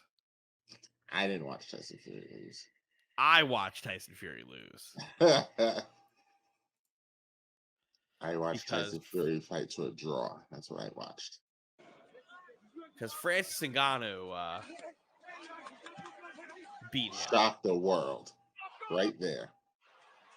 I'm a firm believer that Francis Ngannou beat Tyson Fury. Tyson Fury is a top 10 heavyweight boxer in the world. And it's hard for anybody to tell me otherwise for how he fought Tyson Fury. And I think Tyson Fury was genuinely shocked that Ngannou held his own in there. I think he severely underestimated Ngannou. He looked out of shape. He looked like that he didn't respect his opponent, and he almost got what he deserved. Almost got what he deserved. And I could tell, he could say what he wants. I could tell Francis Ngannou's power is real. Because Tyson wanted none of that smoke. Once he got knocked down, he was retreating. He got up and he started boxing for real. And then he was like, okay, well, I'm just going to keep him out here with this jab, and that's it. Let me tell you what impressed me the most. Ngannou's body work was fantastic. Fantastic. The second he started to protect up top with everything, he started hitting these stiff shots to the body, and I was like, he is a much better boxer than I thought. He's a better boxer than I thought he would be. He worked. I could tell he trained for this fight. His team had a plan. Seriously. He took it seriously. He had a plan. He executed it. LeBron James is doing LeBron James things right now. I just want everybody to know LeBron is doing LeBron things right now. But he executed. It was great. I wish we could have seen him land a good, clean point. I heard Tyson Fury say he never caught me on the jaw, and I don't because think you would have he wanted died. to. You would have died. I don't think you wanted to get hit on the jaw. I was watching it at Janice's brother's house, and he's not a big MMA guy. He's a big boxing guy, but he's not a big MMA guy. He goes, I don't know who this Ngannou is. I was like, just know that Ngannou has this like nuke on his right hand that would literally blow up all of Japan. He's got that. He channels all the energy like Goku. All the energy in Nigeria goes to his fist, and right through the fucking face. That's Right how through good he it. is. Just explodes. He's like, really? I was like, he's the MMA boogeyman. Like, people are scared of him because John he Jones just ran from him. John Jones didn't run from him. He ran from John Jones, but He ran from John. he ran from No, John. Exactly. No, John ran from him. John went up to fight him. And used stall tactics to not fight him. John could have fought him, but no, I need 2 years to train to get ready. To be fair, that is a statement, like a thing to do.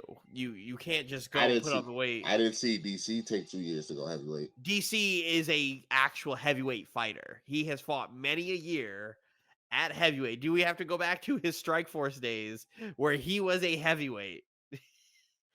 He would cut down to go to light heavyweight, and he was not meant to be there because he didn't want to be in the same weight class as Kane. That's why he wasn't a heavyweight in the UFC until Kane retired. So stop it. Stop it, Michael. And he's also an Olympic wrestler. Like those things, you could figure that out. But no, Ngannou's the MMA boogeyman for a reason. Like, I feel bad for anybody in PFL who's fighting him. You're not ready. As long as he takes the fight serious, you're not ready. You're not ready. And apparently, Ngannou is trying to work on a fight against Deontay Wilder. I'm not He gonna would hold you. beat the shit out of Deontay I'm not Wilder. gonna hold you. I feel like he would knock Deontay out. I don't think he would just knock Deontay out. He would beat the shit out of him. Especially if they go MMA. Like, No, it wouldn't be MMA. It would be boxing. the difference between Deontay though and Tyson Fury is Deontay's going to actively try to hit him, and if Deontay hits him, listen. If there's two men on the planet that I don't want to get hit with their right hands, it's them two. So the problem is Deontay doesn't know how to jab. So Deontay's not gonna be able to set up that straight the way he wants to, because Ngannou, you have to respect it. You have to respect everything about him, because the second he hits you, he's like, oh shit. The second he hits you, it's not just the right hand, it's the left, it's everything. He hits you with power. Like that drop on Fury was his left. mm-hmm. Deontay's got a crazy right hand, and he has to set it up by getting off that back foot. If he can't get off that back foot, then it's just gonna end up like that Fury fight.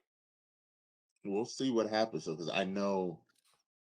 And Ngannou would also beat the shit out of Anthony Joshua. Well, he's soft. So Joshua got knocked out once and changed his whole fighting style, because now he's scared to get knocked out. But he apparently wants to fight Wilder, so yeah, he has to.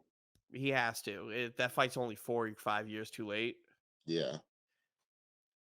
I wish Joshua would just go back to how he fought against Klitschko and just be a real boxer and stop trying to hide behind the high guard and the 1-2 and throw actual combinations again and not be a pussy. He fights like Bald Bull from Punch Out. exactly who he fights like. Tell me I'm lying. You're not. That's a reach. Like a deep pull out of your bag, but that's a very good reference. I appreciate that. Kudos to you, sir. You get all the credit in the world. Thank you. Oh. What else? Did we talk about KSI getting robbed? No, but boxing is protecting the Fury family with every fiber of their being, because even everybody who watched that Ngannou fight either said it was a draw or Ngannou won. Yeah, I thought it was a draw. Like Eddie Hearn said, he won by 2 rounds. I don't know about that, but I thought it was a draw. I thought it was a draw heading into that round 3 or 4, wherever he got knocked out, and I was like, this is Ngannou's fight now. You thought Ngannou won one of the first 2 rounds? I didn't think he. I did. I didn't think he won either of the first 2 rounds, because he didn't do. Neither one of them did anything, but he had control of the ring. I thought Tyson had control of the ring, because he was throwing the jab. Like, he was throwing the jab, but he was getting Ngannou was trying to counterpunch. That's all he was trying to do. I think it was either round 1 or 2. I think it was we just watched the fucking thingy. Where is it? Francis Ngannou. What round was this? Yeah, it was round 3. So I thought Ngannou won round 2. I thought Tyson won round 1. I thought Ngannou won round 2, because round 1, Fury came out, gave him some tap, tap, tap, tap, jab, jab, walked it. And then round 2, Ngannou got to hit him with a couple body shots, hit him with some strong jabs in a straight, and really started to control the ring. So I had it even going into round 3. And then I thought Fury was winning round 3 until he got knocked down. And then that's a 10-8. Yeah, it's 10-8. That's 10-8. So now I thought Fury won round 4, because he came out and was like, all right. So now at that point he's up 3-1. So I was like, all right. Yeah, for me, because again, the knockdown's a 10-8. So even if he wasn't, that's now a tie fight. And then round 8. Here I have the clip for it right here.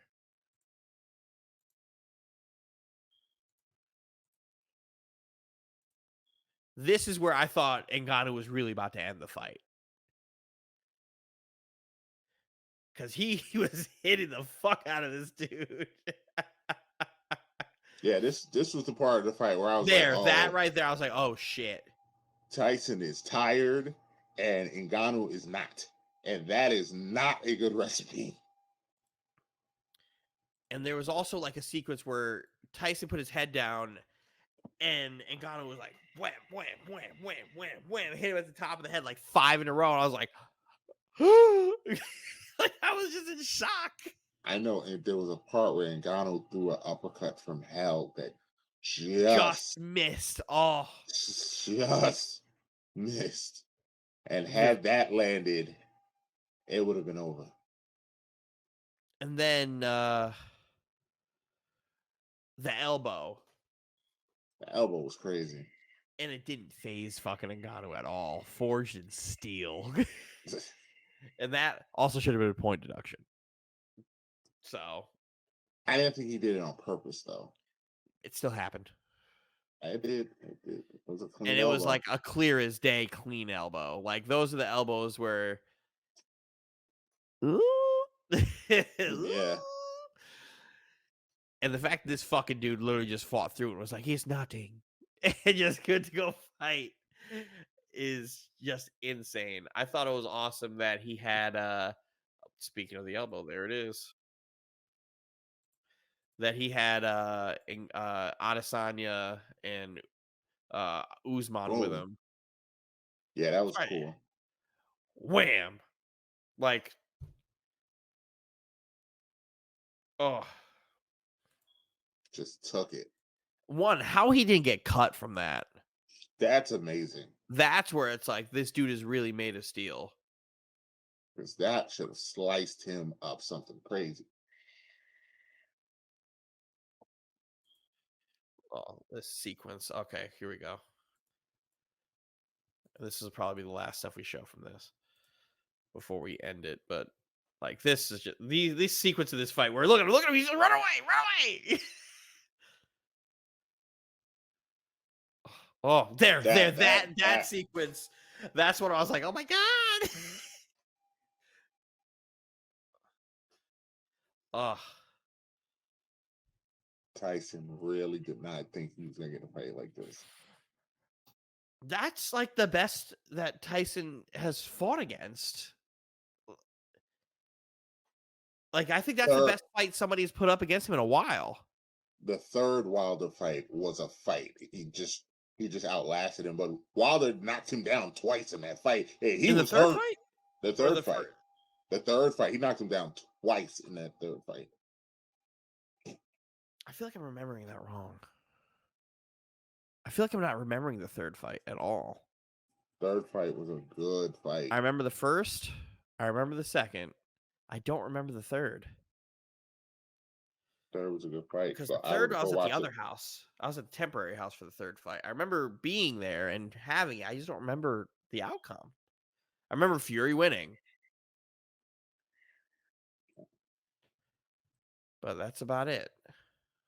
It's a good fight. If you get a chance, I'd watch it back. I have to, I have to refresh my memory because I usually have a really great memory with these things. But it's just like a black cloud. It's like, oh, didn't happen. Never happened. I just know Fury won. That's it. Yeah, that's all I remember. If you could have told me they only fought twice, I'd be like, you're right. They only fought twice. And LeBron, I just saw the video of LeBron hitting that stupid fucking 3-point shot he always makes where he does the Go Kings. Go Kings. The easily the worst like signature move in the NBA. It works. It works it's the old man game. He's the crafty old guy. Works all the time. But I'm him? Yes. Well, let's let everybody know to hit the like, share, and subscribe button. Hit the notification button so you can know when we go live. Get all the updates for us. We are on all your social media platforms, wherever you get your podcasts. We are there. Apple Podcasts, Google Podcasts, Spotify, Amazon Music, iHeartRadio, YouTube for visuals, Twitch. We're on all of it. Yeah, let's move on out to I'm him.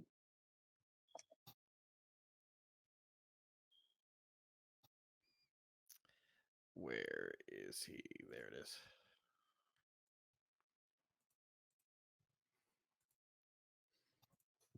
I'm him. Year 3 guard out of LSU. Yeah, I'm not surprised. 1, Cam Thomas. Go ahead. Give him this fucking bucket. Get out of here, Evan Mobley. You little bitch. Oh, he missed. that was a good shot. I love Cam Thomas. Great. Cam Thomas, famous for ain't shit funny. Last year having that 4-game stretch of averaging 40 points a game, including a 50 bomb, and then this year starting off with his 3 of his first 4 games with 30 points. That's incredible. Whether it's a net fan, basketball fan, that's something that can be appreciated as a scorer. To start off, especially again, year 3, would sit here with KD and Kyrie and literally fight them in practice and talk about how he's the better scorer than them is the exact type of irrational like confidence you have to be like a great scorer in basketball. To really sit there and just like, no, I tell Kevin all the time I'm a better scorer than him. Like, and be serious about it. Crazy. And he really believes it. And ask anybody in the NBA if they think they're better at scoring than Kevin Durant. They're all going to say, yeah. And they all believe it. But there's only a handful of them can actually be like, no, I'm going to do it too. And shout out to Cam for putting his money where his mouth is and being that guy. So I'm him. Great first week of basketball. Nets are 2-2. Great job, Cam. We'd love to continue seeing that. So shout out to my boy. We love it here. My I'm him probably will be of no surprise is Will Levis. What a debut for the Rook out of Kentucky. 4 touchdowns. D-Hop out here cooking the Falcons. D-Hop was also brutalizing AJ Terrell, physically spinning him around, not getting called on offensive pass interferences. And like, it was hilarious to see. Like, I love when stuff like that does get called, just like in the Super Bowl when Jamar Chase turned Jalen Ramsey's face mask. Terrible. Like, he physically turned, like, he grabbed AJ Terrell's shoulder pad and pulled him and then sent him into a fucking blender that way. It was, I don't know, I was like, well, they're just allowing anything today. Shout out to Will Levis. Will Levis bald. That's good. Good for that dude. He needs it. I'm the Will Levis hater because I didn't think he was very good. I was a little surprised about his performance, but I will say if he, again, we said it earlier, if he has a performance anywhere near what he did against the Falcons, Ryan Tannehill will never step foot on a Titans football field again. Nissan Stadium. A Titans football field, whether it's a practice one, whether it's a video game one, he'll never step foot on a field with a Titans logo again. And Vrabel might just cut him. Doubt it, because Malik Willis isn't very good. He got booed. He got booed bad after like a bobble fumble. And shout out to Will Levis for being an adult and yelling at the fan base. The fan base, it's very New York-esque because Titan fans, they hate Will. Malik. They really do not like him. Do you blame them? At all. But like the level of hatred is crazy. Oh, Paul George.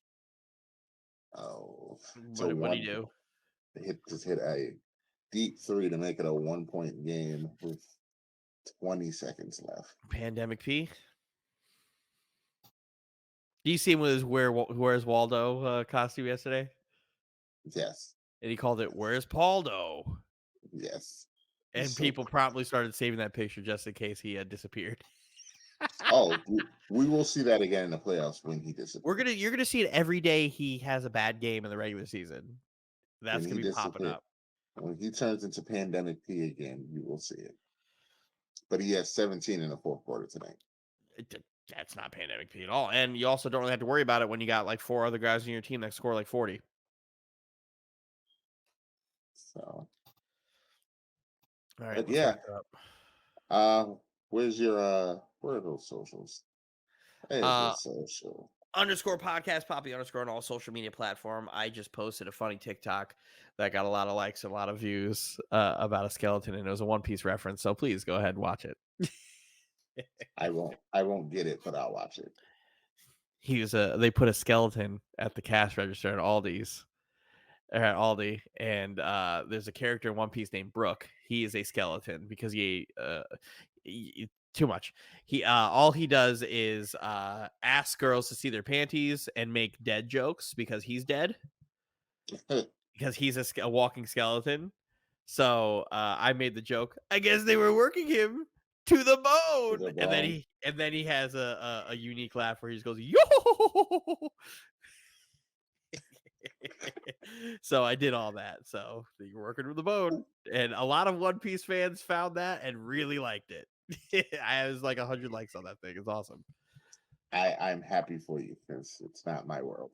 But I tried to get Roz to see it. Roz still hasn't seen it. Crown Jewel. Sorry. You scared the shit out of me. That is that. Oh yeah, that's this week. Yeah. Ooh. Hell yeah. We love Saudi Blood Money pay-per-views. Anything can happen. Are we gonna get a new champion? No. I don't think so. Either. I would love for LA Knight to win that title. We might get a new heavyweight champion though. You think? Maybe. It's time.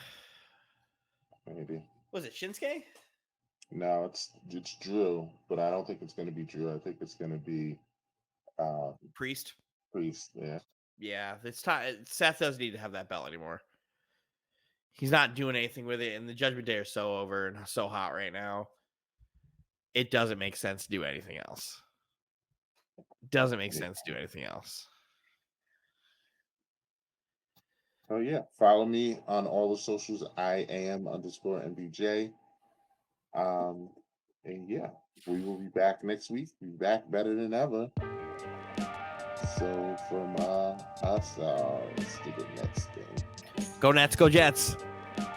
From us to you, we say adieu.